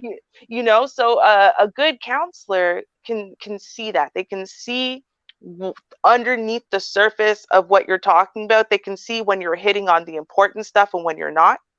And then they can reflect back to you when you've hit on something real, because they see it in your face and your body language and everything. And not every counselor is a good counselor. And, I would argue that the ones like Double C are the good counselors. And unfortunately, because they're good, they take in so much and they feel so much, and they empathize with so much. It's very difficult for them to stay around forever, and be there for 40 years doing this. And so, a lot of people unfortunately are stuck with the crap ones, which is my whole experience, is the reason why I got into psychology to begin with, and why I wanted to be a therapist, to be that, to give them a decent one, because especially being a Black young woman in Canada, where there's very few Black anything, counselors, doctors, whatever. On top of that, there was also a lack of understanding my cultural experience. Your parents beat you. Oh my God, that's so abusive. Not really. They didn't. I don't know. Everyone got beat. Like it's like Well, that was my issue again. They just didn't get it. Well, Ruby, I will say this though. See, the thing is, for me, I have a method. If I do group therapy or group session, I learned this in my self-care class. I give a talking circle, which is everything you say what you want, whatever you want, but once the circle is broken, you don't say nothing to nobody else, you move on. You have to give a person a sense of privacy and security when you're talking to them. Usually that intends on listening, and I will repeat back what they said so they know I'm being attentive. Hard part for me is, because I am compassionate, I have to be detached. As a guy, it's easy for me to compartmentalize, just to detach myself. Right. And like at that one case I had, she ain't the first case I had like that either, but that one particular case I'll never forget. I'm gonna call her Ashley, for the sake of HIPAA. Okay. I never forget it because the look in her eye. I was like, wow. And when she said certain things, I'm like, because you could tell a real one, and after a while, you can tell a real one is someone that's trying to manipulate the situation. After a while, you can tell, because I'll repeat it back to you, and I'll ask you about the story again. If you tell me that same story 3 to 10 times, I know it's real. The fake ones will always change a couple words around. They change little details around. Case in point, one girl said that she was messing with a guy with HIV and she didn't know it. I said, you didn't know it? Yeah, we're going raw. You're going raw, you didn't know it, and you had HIV? Okay. Why isn't she not turning tables right now? Right. I would have taken a quick 5-minute bathroom break if stuff were turned over. Like I didn't see nothing. And I asked about it. I said, yeah, you didn't know. No, we didn't know. I said, well, how long I'm asking, how long you guys been messing with each other? Oh, yeah, for a few weeks. Because the thing was she was playing 2 guys at one time. She had one simp buy her a laptop, rent her a laptop from Aaron's or Rent-A-Center or whatever. He's buying her meals. Now, at the time, I smoked cigarettes. He's trying to ask me for cigarettes. I'm like, dude, don't you work? Because me and the other cops were, we'll talk about certain things if something don't seem right with the client, especially with somebody that, you kind of like, and they start changing. So we all knew what this was. Now, he's trying to chase after this chick that has 5 children. He got 5 children. But then he's trying to get the other guy kicked out that has HIV because he's doing her dirty. And I'm like, okay, you don't know. I say, you don't see what's going on. She's trying to play both sides of the field. I saw it. I called her out on it. Took her to the office, door open. And like I said, she started telling me stories. Like I said, but didn't I see you over here on this date with this guy? Oh, no. See, what happened was, there we go. I know what happened was. Yeah, see, that's the start of every great lie. And I'm like, you think I'm... And I'm sitting in my head like, I'm not in my head like, she think I'm agreeing with her, but I'm like, you think I'm stupid. So this is what I did. Now, usually, if we're by ourselves, so allegedly, I might have just put all the pieces together and just told her the truth, allegedly. Let's just say she didn't talk to me for the next 2 days. One, I wasn't working, and two, she got kicked out Oh, because I had everything she told me. I had to write it all down, Mm-hmm. and I tripped her up. By the second time, the first two times, it was straight. The third time, her story started changing. Well, he kind of did tell me. So he kind of told you, or did he tell you, or he didn't tell you? It's all Right. kind of. So you started using words like kinda, maybe, should have, entanglement, and stuff like that. Mm-hmm. Where you taking all responsibility off of you. Mm-hmm. After a while, yeah. I mean, I ain't gonna lie to you. Part of me enjoys it because I'm playing with my food. The Yeah. other part of me gets sick of it and be like, all right, that's enough. This what really happened, didn't it? Yeah. Yeah. All right. I'm gonna tell you what's gonna happen next. I'm not gonna kick you out, but though I can guarantee that my boss won't. Yeah. Mm. So, if I were you, I'll start making calls now to places because I don't think he'll be here by the time I get back. And I'll walk off. Have a nice day. Make sure you do your chore. Yeah. It's, That's fair. I would Mm-hmm. say for this young man, like, and Ruby gave great advice, and Shar, you gave great advice. One, he should find another program. Two, he needs to find a program where, if anything, if it's not majority black, he needs to find a program where it's at least a substantial amount of minorities in the program. Um, um, for that reason, because they can actually relate to you. You'll feel more comfortable speaking. And a lot of times I've seen people in these programs when they're sitting in those group sessions with the counselor Uh, and they're talking. And it's always what I always notice is the one that don't want to talk, the most quietest one that got the worst thing that ever happened to them. mm, Facts. It's always that one. And when that one Mm. speaks, it's like this. It's like thunder happens. It's like a reality shake up, wake up, right? That person won't talk. Like they'll have maybe 3 or 4 or 5 sessions, right? And you got to force the person to talk. Like either they're going to get kicked out for not participating, right? uh-huh. Or they're going to get angry because they're hearing all of these stories of why I'm using drugs, and they're internalizing like, you use drugs because of that, Yeah. right? Like and they Bob have Saget. the Bob Saget thing, and they flipping Yeah. the table, right? And it's a chair throwing moment, but it's a reality shock. And then the counselor, knowing this, because the counselor has to have individual. I see that you're upset. Would you like to finally share? And when that person gets the floor, it's a drop mic moment. And then people will actually take their recovery seriously, because if anybody had an excuse to use any substance, it will be that person. Like You it's know just, what though, DeAndre? Actually, I'm gonna, because my experience, right? yeah, So, with my ex and the addiction, so part of the issue actually with him not taking his recovery seriously for so long, which of course caused relapse after relapse, was that fact. It's because of other people's stories, right? yeah, I was never this and that. I never did that. I never did that. So I don't think I have much of a problem then, right? mhm, They have problems. I'm not yeah, like them. And that is a major, again, another, that's why, I brought it up earlier, this major misconception that because you never found yourself, covered in urine and feces in a hotel room with 2 dead hookers, that somehow you don't have a problem, right? Like, well, if I go to work, I do this, I do that, I never lost this and that.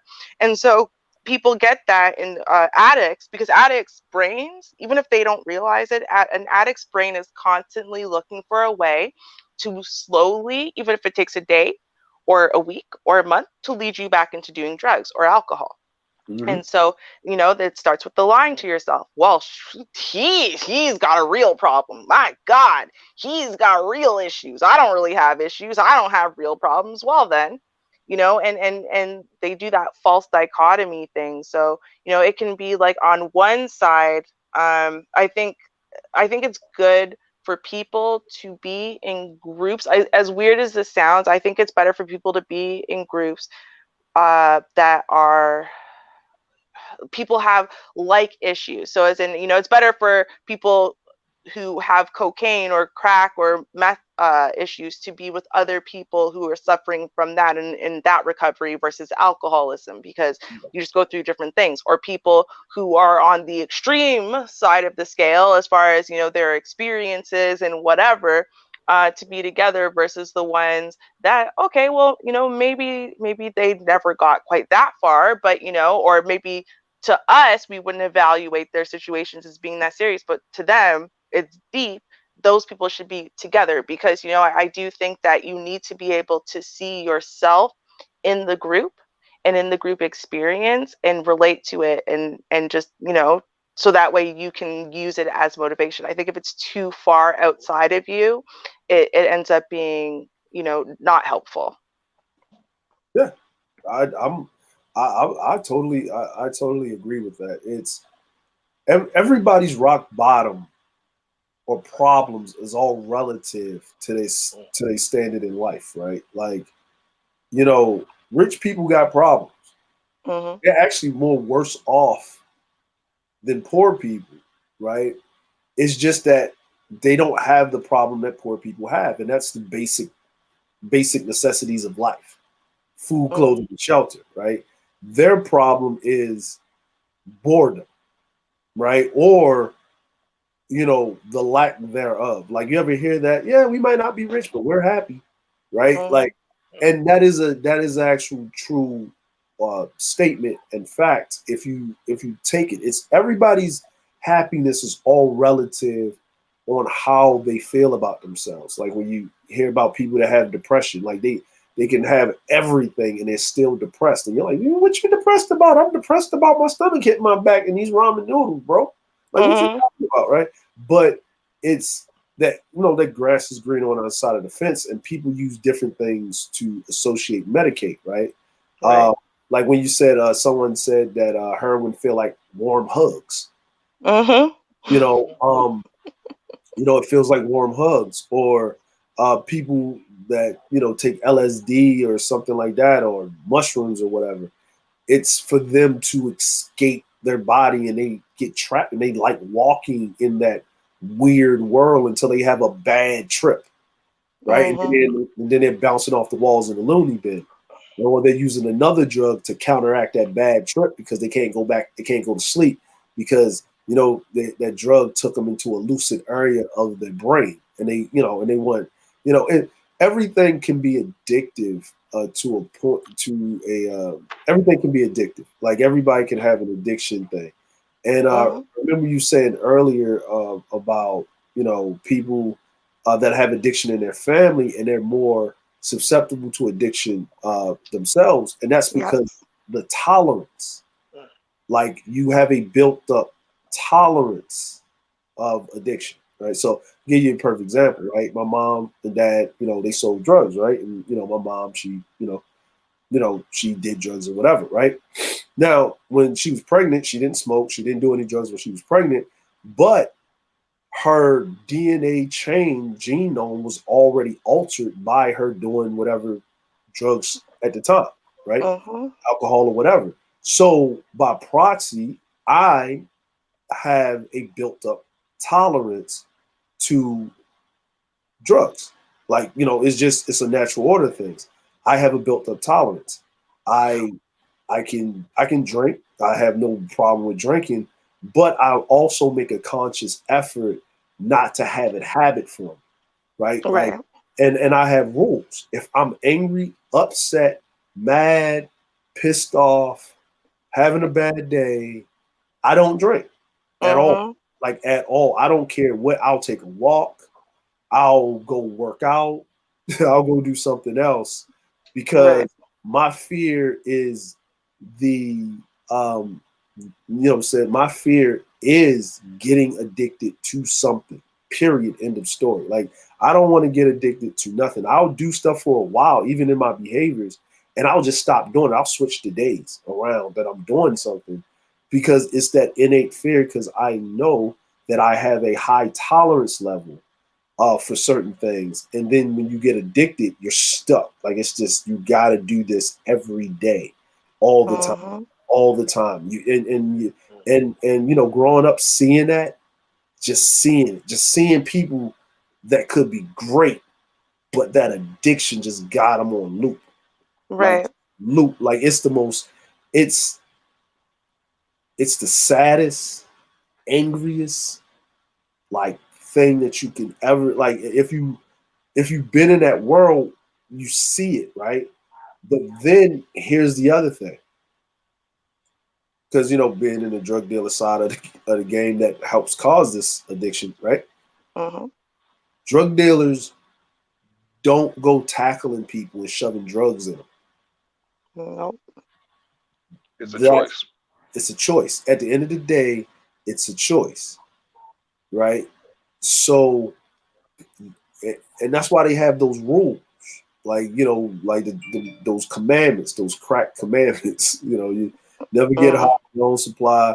You know what I mean? Like, you know, if you watch New Jack City, when he had to, you know, if he's his brother's keeper, he was a junkie, and he warned him the first time, and he killed him. Now, and everybody's like, that's messed up. He should have gave. No, he was gone. He knew better. He saw what it does. This is the money-making enterprise. I'm going to save you from yourself because you're too far gone. Like, you're going to crack under pressure, because once they dry you out, you're going to say anything that you want. Why do you think most of your informants are always junkies? If you think about it, all the snitches, all the informants for the police, they're always junkies. You know what, DeAndre, I'm glad you said that.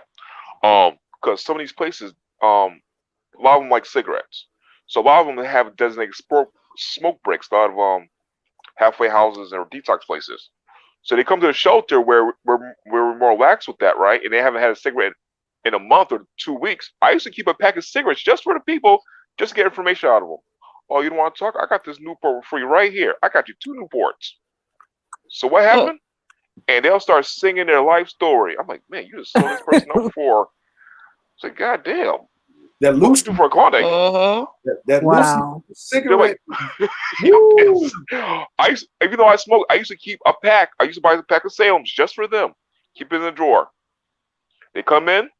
Hey, buddy, take a shower. Come back up, do your paperwork. So, what's going on with this and that? Yeah, man. Here's a couple cigarettes. Here's half a pack. Good Lord, that's a lot of cigarettes. And they started telling me all a bunch of stuff. So that's true. And a lot of people get informants. You get the ones that are dry, the ones that are dry drunks, and the ones that have, they're not going to quit. Yeah, smoke good every day. Exactly. The most addictive thing other than heroin, caffeine, alcohol is nicotine. That thing there, woo, that thing, you listen, Char, like, I done got a lot of work done in my house off of 2 packs of Newports to a crackhead. I always wondered, what is with Newport? It seemed like it was nothing else. It's just that one. Because it's the Cadillac of all cigarettes. Yeah. It's a Rolls Royce of all cigarettes. Because Newports, well, in Massachusetts, Newports are $11 a pack. So most people that I know will buy double diamonds, Salems, or Cools are $4 or $5, or they'll buy Rollies. Yeah. But something about that Newport is it's a taste of it. Like, I used to buy 3 cartons a month. That'll last me, but I will get mine from New Hampshire, so I'll spend about $150 on 3 cartons of Newport. I'm gonna tell you, Sharp. All right, wow. Out of all the cigarettes, right? Because Newports have the menthol in them, right? Out of all the cigarettes, if you take them, right? Okay, so in Japan, they have to actually put how many milligrams of nicotine is in a box of cigarettes on the front, really big, right? They got it all the way down to 1 milligram, all the way up to 8 milligrams, right? but they sell it at 5 milligrams, but they got the little menthol ball in there where you break it and it'll give you the extra 3. So legally in Japan, they can't sell anything over 8 milligrams. Now, a Newport Light is 11 milligrams of nicotine. A Newport 100 is 15 to 21 milligrams nicotine. Right? That right there, you smoking it, inhaling it in your lungs for an addict, that right there is almost smoking a little rock of crack.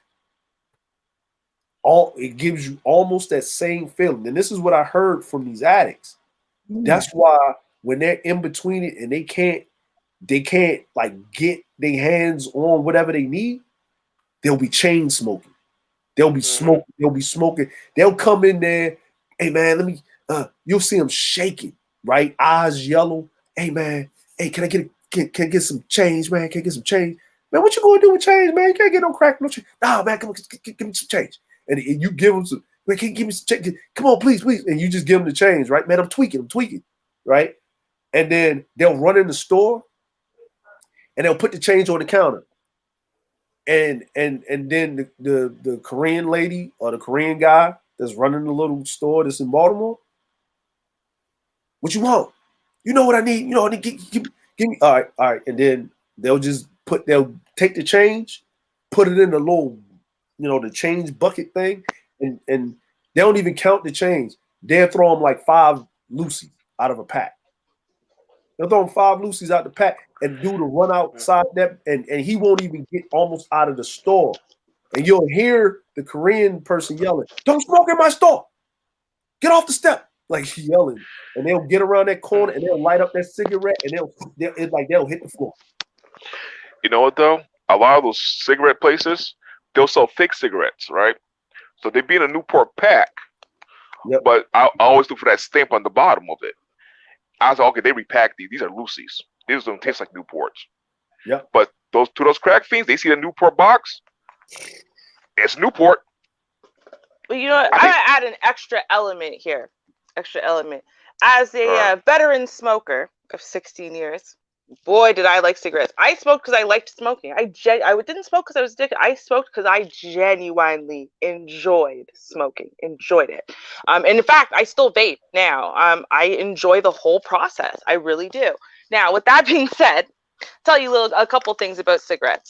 So the first thing is this, right? Is that yes, they do have different flavors. So even if you're an occasional smoker, you can 100% tell the difference from, like, it's not just because Newports are menthol, which is why I think they're repulsive and I wouldn't smoke one. I just thought they were disgusting. I was Marlboro if I had to America, but I've never really liked American cigarettes. They have this weird, almost licorice like flavor to them versus Canadian cigarettes. And even in Canadian cigarettes, I was a snob and like I basically smoked the most expensive ones. That was just, again, flavor thing. Now, what I want to say though is this. So this is the way they formulate cigarettes. First of all, not only if you stop smoking, not only are you withdrawing from nicotine, which honestly is not that bad of a withdrawal, you're withdrawing from formaldehyde. You're withdrawing from antidepressants. You're withdrawing from literally 5,000 different chemicals. 5,000. Okay, so that's point 1. But point 2 is the way they formulate a cigarette. A lot of people don't know this. The way they formulate a cigarette is that as you inhale, you are getting all of that sweet, sweet goodness. And yes, some people, they tried a cigarette once and you get that like head high, right? Like you get like whoosh and it's like, ah. And if it literally gives you a whooshing kind of feeling.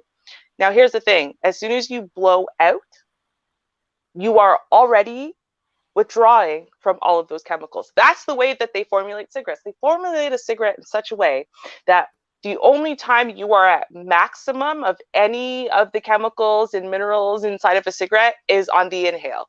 As soon as you are exhaling, you are already withdrawing a little bit already. So by the time you put out your cigarette, your withdrawal from all of those things has already begun. right? So unlike, it's not like, oh, well, the whole time you're smoking, you're good. Now it sits in your system for a while because you just spent all this time smoking, right? No, you were withdrawing as you were smoking. So it Wow. sets you up to need a cigarette. Now, that's point number one. Point number two is this. It tells you that the reason why you can't deal with anxiety, with stress, with whatever, is because you are nicking, quote unquote, you need a cigarette, right? So it lies to you and tells you that if you just have this cigarette, you will feel calmer, right? You'll have this stuff in your system now, which will help you deal better. And that's why you are feeling this feeling. Otherwise, you would, how else do people deal with anxiety? Right. That is the way it works. And it literally, and that has to do with the different chemicals that they put in there. So now you're sitting there. So you're under the stress because you're withdrawing from your drug of choice. You would like your drug of choice. You don't have your drug of choice, right? But, first of all, when you get it, right, you get the instant gratification to the addiction center of your brain that you get to fulfill one addiction. And remember, like, the dopamine's still going to go off. It doesn't matter. It's not like there's like, oh, well, there's a meth center and then a cigarette center. No, it's all the same reward center in your brain, right? So you finally get those cigarettes and, your reward center goes, oh, okay, I feel better, right? But remember, your body has been withdrawing from the cigarettes too. And so there's that part of your brain that tells you, well, the reason why you can't deal with the withdrawal you're feeling from the other drugs is because you need a cigarette. And if you get a cigarette, you're going to feel better and you're going to be able to think more clearly and logically and rationally about how you go about getting more crack. Like, seriously, this is the lie cigarettes tell you. It's an incredible phenomenon. Wow. This guy wrote about it in 1980. He wrote about it. And he said, literally, there's like a foreword at the start of the book, and it says, listen, while you are reading this book, continue smoking. I do not want you to quit smoking and then read this book. So if you already quit, don't bother reading it. Continue smoking until the last word of this book. And then if you want to continue smoking, continue smoking. If you want to quit, then quit. But read the whole book first, right? And so I went and I read this book, and I'm like, this guy is brilliant. And they blocked the hell out of mass advertising and publication of this book. Of course. Because he's right. It was like, it was so true. And I'm telling you, like, I don't smoke. That's it. Like, I get it now. I get what they were doing. And when you look at the chemicals, if you just read through that list, you would be horrified if some of those chemicals touched your skin. Like, if someone dropped it on your skin, you'd be like, what the hell? But you, like, inhale that on purpose, like this embalming fluid. You're not supposed to be inhaling that, right? Like, just breathing it in from afar. But see, that's what they do. And they did it on purpose to make it more addictive, because if you just go and get raw tobacco, like tobacco that hasn't been sprayed, hasn't been treated, and doesn't come from their GMO seeds, just like some raw tobacco, all of those symptoms that you get from withdrawing from cigarettes and the addictive quality of nicotine and whatever disappear. They're gone. Okay. Yeah, tobacco was not inherently addictive. It became addictive because they said, I think we've got something here. Right. And then they made it addictive on purpose. Like, to make money, yeah. Yep. It's sad. There was did you know for a long time the government was making cigarettes that were made out of cannabis, right? Oh. And they would send a carton of these cigarettes in the United States to certain people, black, white, it didn't matter. And they were doing this study. And they figured out, and this is the reason why weed's been illegal for so long, is that the cannabis actually counteracted all the chemicals in cigarettes for the physical addiction purposes. Oh, really? Interesting. Yeah. So that's because it's a known fact that marijuana is not physically addictive, or you can't physically get dependent on it. Now you can mentally get addicted to it. That's why you got those stoneheads that smoke all the time and stuff like that. But for you to overdose on marijuana is you would have to smoke a whole 2 acres of marijuana at one time. You overdose on it. Like, it has way more medicinal effects. That's why they started to do this in California with a lot of the opioid people that were addicted when they were going through their detoxing. They would give them CBD. They would give them cannabis, like concentrated CBD oil and stuff like that, to calm them down and it was actually easing the process and actually detoxing them. And it was less violent than them actually having to go through it cold turkey. And this was people that was addicted to like opioids and to methamphetamine. So, and that's why you would always hear about people back in the 70s, the 60s, 70s, they would do cocaine, right? So it was always a two thing, right? You do an upper and you do an upper and then you do a downer to even yourself out. Speedballing, basically. Yeah. So basically, you do a lot of cocaine, then like when the cocaine is like right about to hit, you either smoke you a cigarette or you smoke some marijuana, right? And it'll even you out so you don't go too fast, but when you crash, you don't like brick wall crash. You just come equal.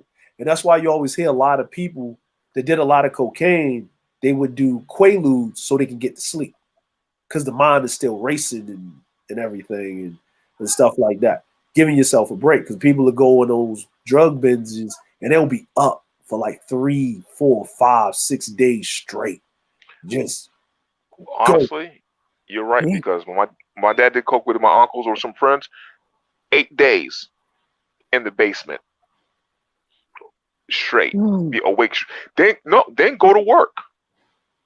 What? Like, he'll be up, go to work, come back home, do some more. So what in the world? And see, if it's good stuff, see, and this is what I've seen. They rub it on their teeth. That's why I know when people did cocaine, they rub it on their teeth. If your gums tingle, it's good. Yep. If it's junk, you try to snort it, you start sneezing and you know good stuff, and you start coughing. You start. But if it's good stuff, I had an ex-girlfriend that did it, and this is a code of mine. If you do cocaine, I will not mess with you. I don't care if you do it a little bit or a lot. I can't mess with you. That's my limit. I had an ex-girlfriend. Got some cocaine from my father, and she started cleaning her house, her neighbor's house, and the neighbor's house up above that. And when I say clean, I mean clean the whole house. Then still want to mess around. I'm like, nah, I'm good. I'm leaving. I'm going home. Yeah. Like that. Got mad. Then I left. I'm like, nah, this is my limit. Yeah. The cocaine, like, I was like, really? Like, cocaine is one hell of a drug. Like, Shar, I'm gonna tell you, like, see.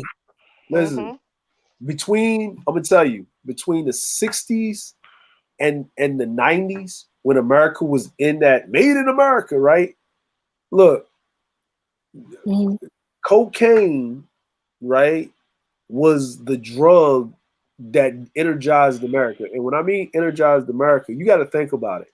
There's no way in heck you can do a 14-hour shift, wake up and work 6 days a week in a damn factory doing back-breaking labor unless you have some go-go juice. And coffee is just not going to get it done.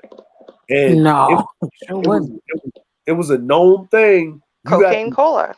Yep. Coca-Cola had cocaine in it. Like, you had to, like, truck drivers.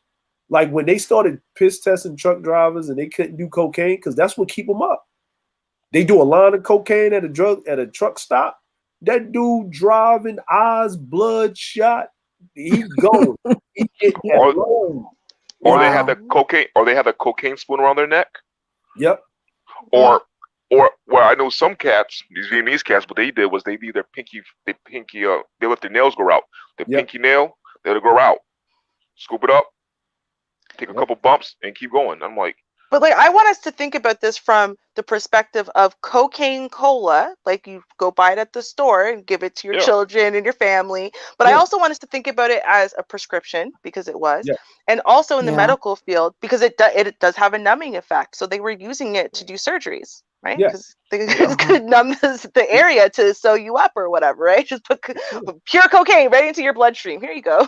Yeah, to be totally honest with you, right? Like, I'm in Japan, so they use a lot of drugs that are illegal in the States, like in their medicine. They don't use synthetic drugs, so they use, like, if it's an opioid, it's got an opium in it, right? Hmm. If it's like the best, look, like I get allergies like all the time, like I get seasonal allergies or whatever. So I'm used to taking some Benadryl or something like that, right? Uh-huh. I went to the doctor, like the first time in Japan. I went to the doctor because in the military you couldn't go use a doctor that wasn't on base, because of course they would, you would pop on a piss test or something like that, right? So they made it off limits. So when I got out, I had to use the doctor because I couldn't use the military doctor anymore. So I went to the doctor. He gave me he gave me these allergy tablets. I'm like, they look like smaller than Altoids, right? Really small pills, Uh-huh. right? Really small. And he gave me these, and it was like just one strip, right? He said, "You having allergies?" Yeah. He said, "Okay, take this 2 times a day. 12-hour allergy tablets. Take it 2 times a day. When you wake up, take it, and right before you go to sleep, take it." Right? I said, Okay. "So what happens when it's over?" He said, "No, you don't need it after that." Right? And he said, "Yeah, you won't need it after that. You'll be fine." So I said, "Okay." So I took it. So I'm talking about Char done heard me. You know what I'm saying? Like, Booger nose. the nose is going. This I'm talking. It's like my nose is like a fountain. It's like rah, right? It just goes off, right? So, and I can't stand. I can't see. My eyes red. Everything is just horrible. And I I took the tablet, right? About 30 minutes later, it's like someone went inside my sinuses and turned the faucet off, like locked it off, like gone, right? And it was like it was done. And then right when, like, maybe 30 minutes before the 12 hours was up, it started again. So I took it. So I finished taking it, like, for those days that he gave it to me. And I didn't, and then it was done. It was over with. Even though it was allergy season, I was fine. So I went to him. I said, "Well, I might need another prescription just in case later on." He said, "No, you're not going to need another prescription." I said, "What you mean?" He's like, when the next allergy season come, I'm gonna give you the same prescription because it's working for you, right?" He said, "Yeah." He said, "Because it actually has cocaine in it. So if you take it whenever you feel like taking it, the problem is that I'm gonna have to up your dosage because it has cocaine in it and it's highly addictive. So that's why you just come to me for the allergy season. So that's why we only give you that amount. If that does not work, then we give you a different drug at um, the same dosage. The same dosage, or you just gonna get this Benadryl, this shot, Wow. basically. That's how they what I learned overseas is that's how they do drug administration when it comes to prescription drugs. That's how they do it. Because the synthetic drug is actually doing more harm than good. It's not fixing the actual problem. It's, because if it's a plant, there's so much is what's going to happen. But with the synthetic drug is you're synthesizing what this plant should do, but it's a chemical compound that you're making with other synthetic products. You're not purely using that plant. Yeah. And that plant can only be this potent if it's grown this type of way. It's not going to go past that potency. Yeah. With synthetic drugs is they can make it go way past the potency, where it will do things that this plant was never even bred to do.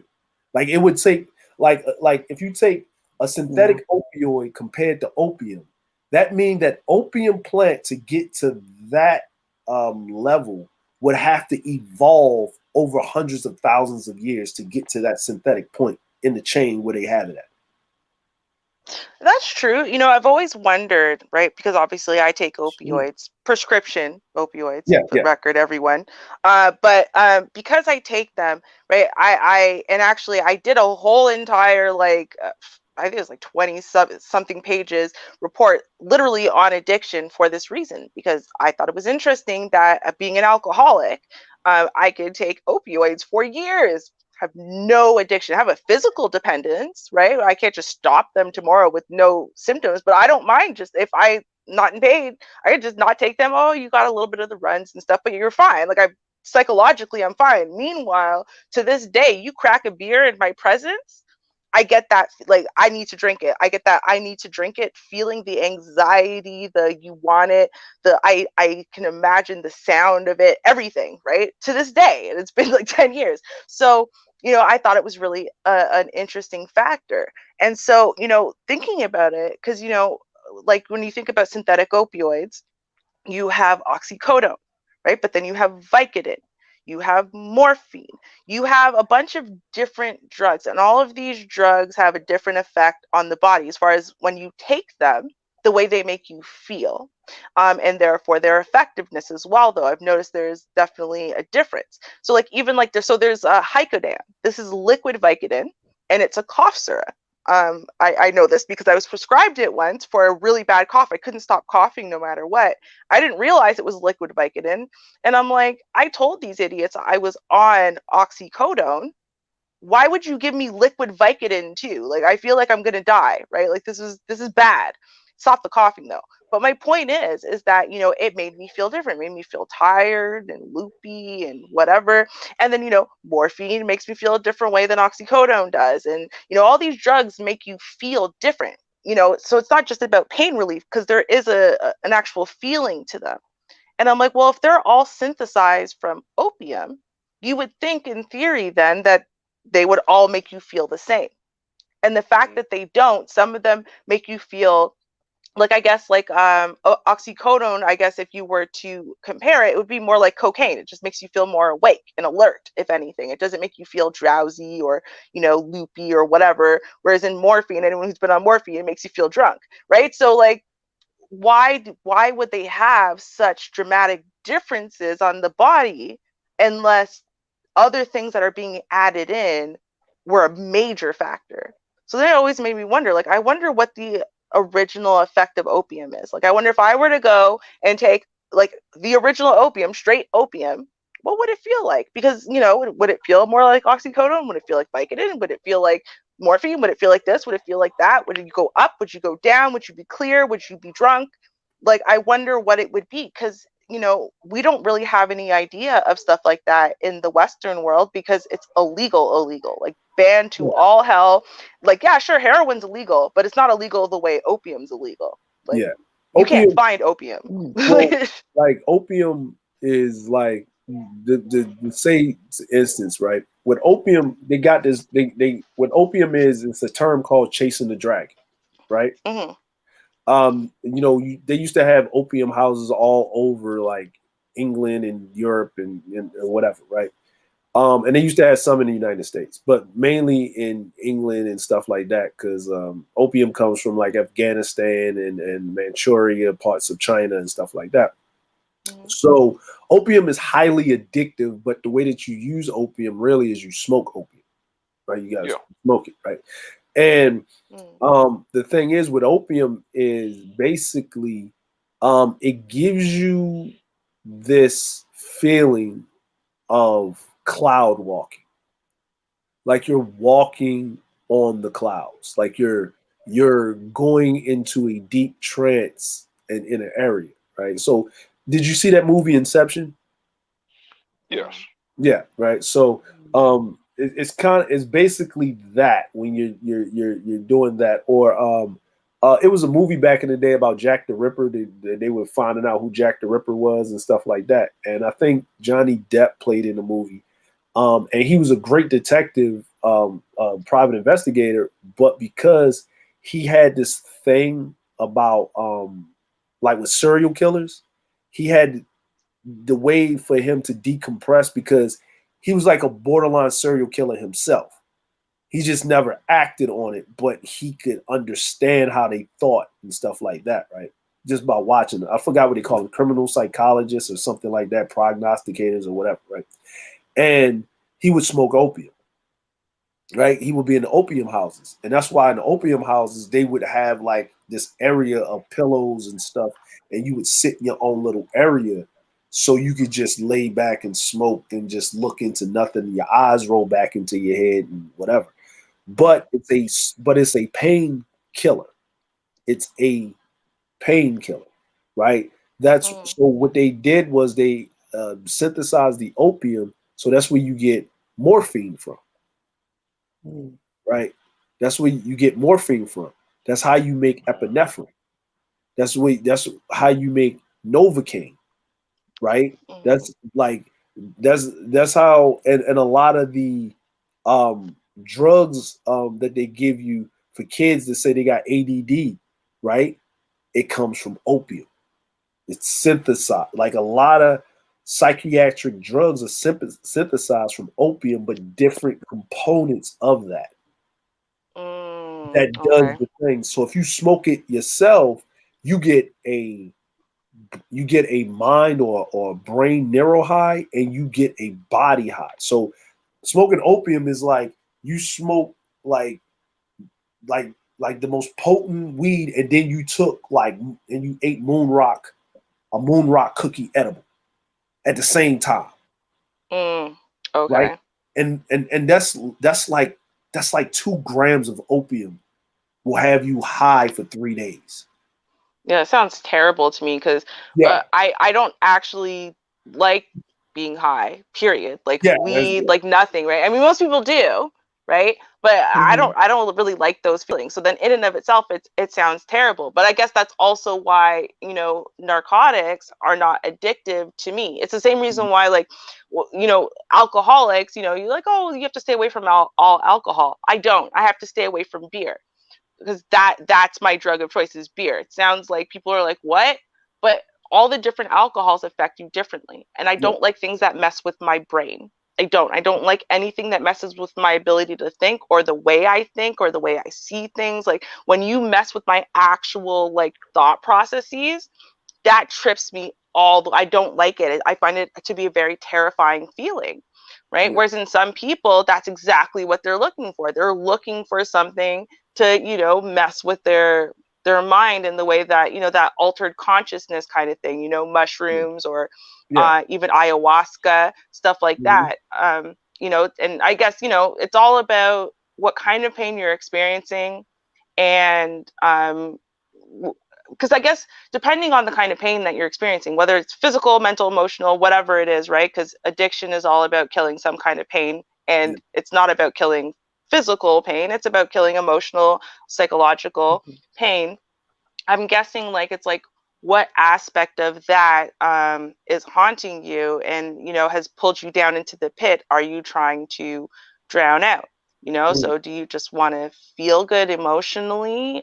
Do you want to quiet your mind so that way you stop thinking about these things? Like, what is it that you're going to be chasing? And then, based on that, this is why people don't realize sometimes why some things are a trigger and other things are not, right? It's because it will give them a taste of that same symptomology. So a lot of people who were really like thrashing addicts, like terrible, terrible addicts, they won't take nothing no matter what. You're going to cut them open and take out like their half of their liver and one of their kidneys. That's cool.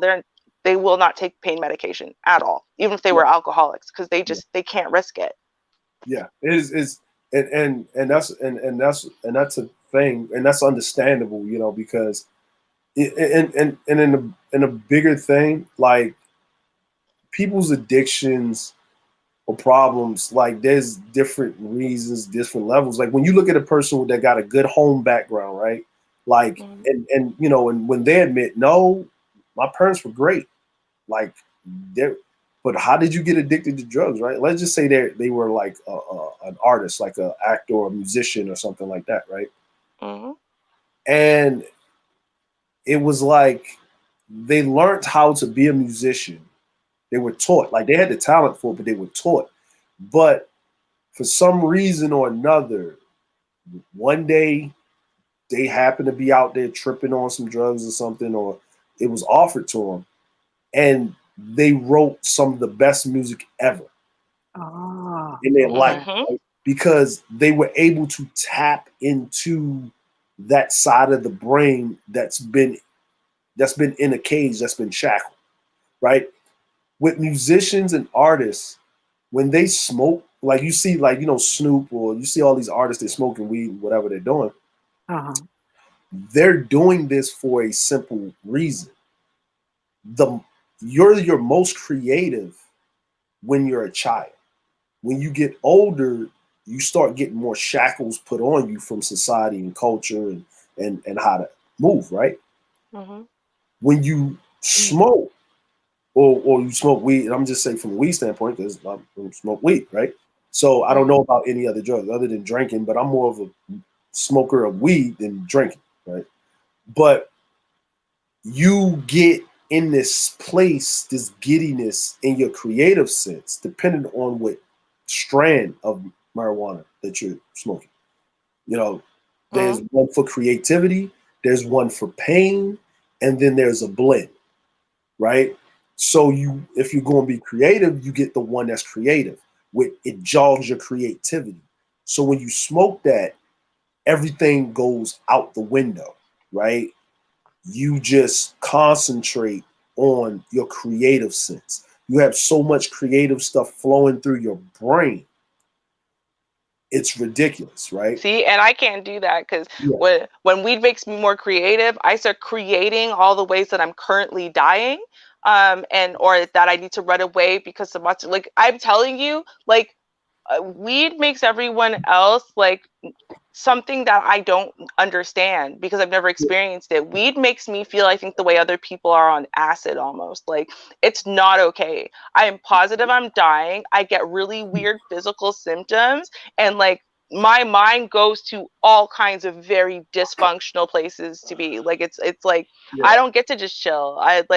I smoked, well, back in the days, quote unquote, cess, which used to have hydro and cess, and then cess was the thing that brought you down. I smoked cess one time, that was great. That was like my only like non-horrible experience with weed. And THC is the worst for me.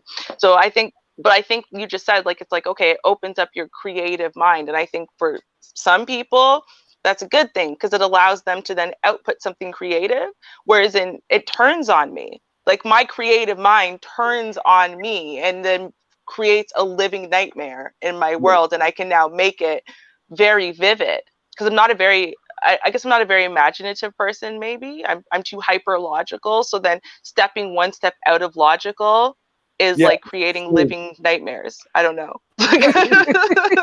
Hey, I don't know. Ruby, can I ask you a question? Yes, sir.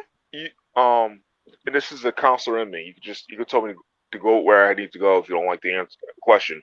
Um, you don't like feeling a certain way because you have to be in control No, it's of not that I yourself? need. No, Oh, it's not that I need to be in control because, like, so for example, with beer, right? I yeah. used to drink a lot. My body, I'm not in control of anything. If you think about it, it's like I'm stumbling all over all of my words. I'm silly as hell. I'm walking into walls or tripping and stuff or whatever. Which, it's almost like beer allows me to be less perfect than I normally am, right? Because I'm a perfectionist and I have social anxiety. So I'm very worried all the time that I say the wrong thing, that I do the wrong thing, that I offend people, blah, blah, blah. So beer takes away that fear because you no longer have control of it, right? Because Oh, so you're a fear of losing control, basically, if you drink beer. well, no, I like that is what I'm saying. Okay. I like losing control. What I don't like is when I drink. It's the same thing as I'm saying with THC. When I go to things that mess with my mind, they turn against me. So it's not fun. It's not fun for me Mm. because it doesn't allow something fun to happen. It's always something traumatic. right? I want to have Got fun it. like everyone else. I want to drink and loosen up and have a good time. Now I'm stumbling over my words. Now every other word's a curse word because I can't remember the words. I don't care, and I'm not smart anymore. And let's dance. Let's be silly. Let's have a good time. Let's make crazy decisions and illogical decisions that you didn't think through, and then say, well, that's actually a bad idea because blah blah blah. Because I'm that asshole, right? So like, I just want to have fun, and beer allows me to just have fun because you don't have that, control over, that part of your brain anymore. And it allows me to like let loose. It also allows me to stop analyzing everyone else. Everyone becomes less annoying. Like if I go into a bar, I would start the day and I would just be like, don't talk to me. Like, because I don't like any of these people. All the bar folk, I don't like them. I realize that. I think they're all idiots, blah, blah, blah. But a few beers in, they all become the greatest people ever, right? Because I Got can no longer analyze what they're saying anymore and think about it and whatever. So I'm not looking for intelligent conversation anymore because I am now down here with you guys. Let's have fun. Woo! Yeah. Got it. Yeah. Yeah. All right. I'm hearing a bunch of different things of what you're saying. Mhm. I was like, okay. I know nothing bad. It's like, okay, I'm hearing the trauma. I'm hearing past trauma of what you went through. Then I'm also hearing it's like, okay, they're all idiots. I'm the smartest person in the room. But if I drink that, I'm down to your level. And I'm like, I was like, okay, but that's just the counselor in me when I'm listening to people's stories. I mean, Yeah. I like to, No, I like to understand why hear. you think that way. Yeah. I get that. It's literally just, it's the way. So for example, now that I'm on like a lot of medication, this doesn't happen anymore, which is kind of awesome. But back then, anytime people spoke to me, like period, just if I heard words, I would see the words written out in the sky at all times. All conversation around me, I would see the words written out in the sky, and then I would obsessive compulsively almost, I would sit there and fix your sentence structure, fix the grammar, put in the punctuation, the whole nine. Like I was like the living dictionary. People would come and like ask me, how do you spell this? What does this mean? And I always knew because I could just see, as soon as you said the word, I could see it. Like I could see it like it was written in the sky constantly. Like I did not have the ability to just have fun. I did not have the ability to hear a joke and listen to it like it's a joke, like it's just funny, right? Like I don't care. I just turn off my brain and have fun today. I didn't have the ability to how to do that, right? But alcohol did it for me, so I didn't have to learn. Yeah. So basically, you were suffering from being a savant. Yes. Yeah, pretty much. Mm-hmm. And you notice that, and that's another thing, right? A lot of people that are savants are the people that are most susceptible to addiction. Oh yeah, absolutely. Because it's like when the house episode, there was a house episode of a guy who his IQ was like 190 or something, and he was basically killing himself by drinking a little bit of cough syrup every single day and then drinking some alcohol with it to try to counteract the effects of the cough syrup, in essence to make himself dumber just a little bit. He didn't want to be an idiot, right? But when your IQ is very high, right, and when you are overly skilled, especially in something that is applicable to all aspects of life, right? Math, English, science, stuff like that, you can't turn it off. It's always there. So you can't just let go and have a good time and turn off that part of your brain and just enjoy what's in front of you, right? Because your hyper logical mind is constantly going. And like it's stressful almost. And it's like you want to enjoy the people around you. You want to like what's happening around you, and you can't because they're being silly right now because they worked a whole day. Now they want to have fun. I didn't know how to turn off and have fun anymore. So it was like, okay, well, this is going to, and part of that was because I didn't know how to reach the vulnerable side of me anymore. I didn't know how to reach the kid side of me anymore because of the trauma. So this was the only part of me I was safe and comfortable in, was my hyperlogical part of me. And that was all I had. But so alcohol kind of allowed me to turn that part of me back on, where I could just have fun and chill and, whatever. Wow. Oh yeah, no, I'm a whole head case. Yeah, no, everything. Nothing I'm saying is trying to defend that. I am a whole head case. I talk about it all the time. I have all kinds of problems. Ruby, you just remind me of some clients I used to have. That's all. They're just like, Oh yeah, I no, mean, that's probably true. but no, the thing is, but I'm not saying in a bad way. It's like I like most of my clients. Most of them I did like. Some of them I'm like, why are you here? You don't want to be here. You're wasting my. Because my thing is this: as a counselor, the one thing you hate to waste is time. You find yourself wasting a lot of time with people, and this is where corporate interests and your compassion will meet. Like you want to do the job, you want to help the people, but the corporate interests say, well, you only got so much time with this person. This person's insurance ran out, and they're gonna do what you can. So that's why a lot of times, and some people they just want to waste your time. They'll sit there and just I'm here because I don't want to go to jail. I'm here because I have to be. It's like, well, okay, there's anything you need to talk about, anything I can help you with. There's programs. I don't want to do programs. I'm just sit here and waste your time. I'm like, oh God, Oh yeah, no, I would show up to counseling and then be unhelpable, and it wasn't court ordered. I was just that impossible as a human.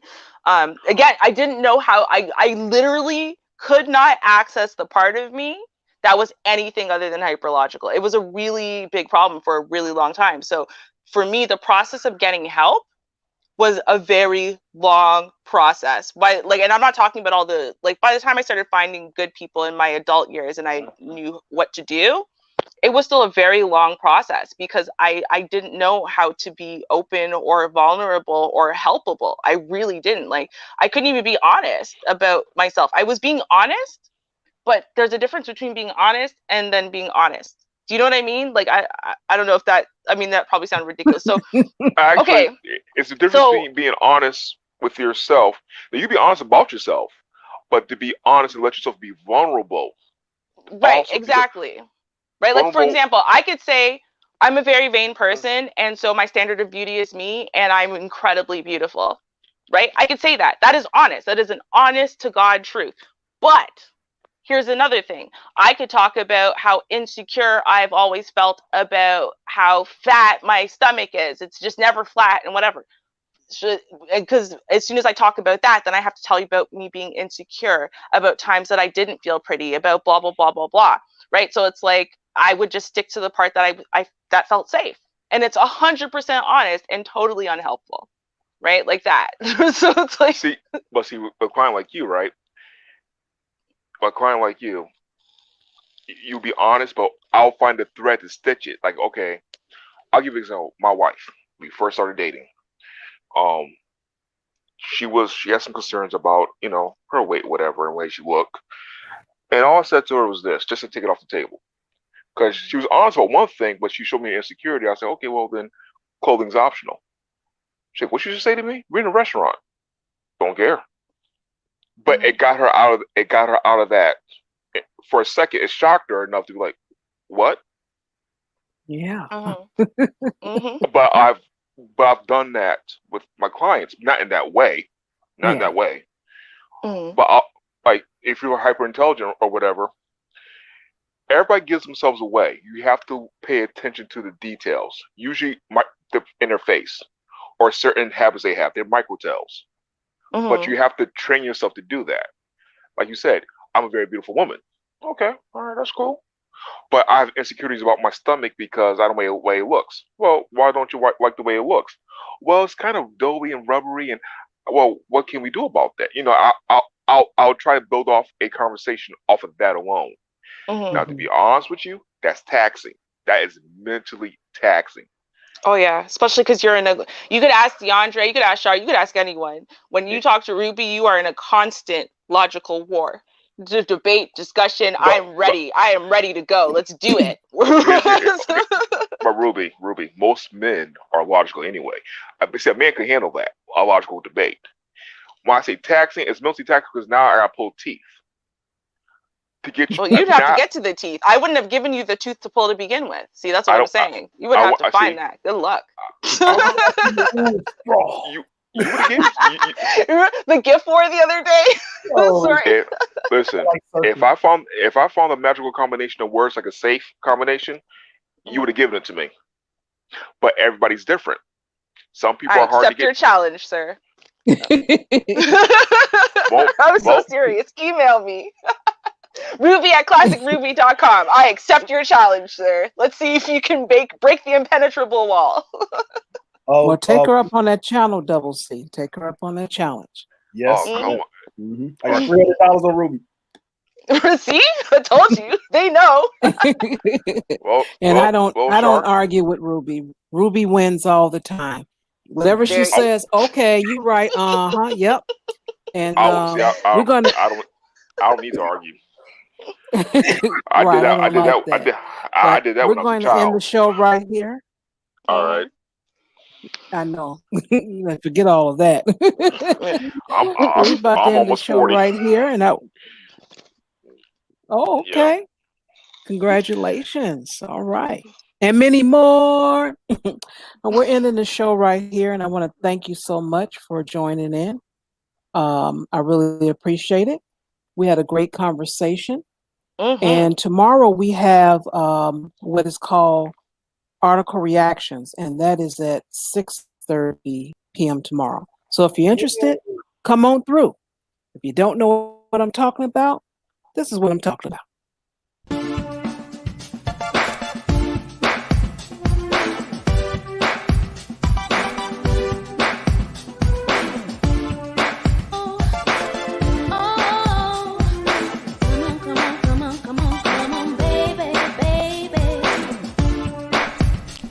Hey, folks, it's your nighttime, it's your right time DJ Music. Make sure you join Char Willie each and every Saturday, 7:30 Eastern, 6:30 Central, for Article Reaction, right here on your local YouTube channel.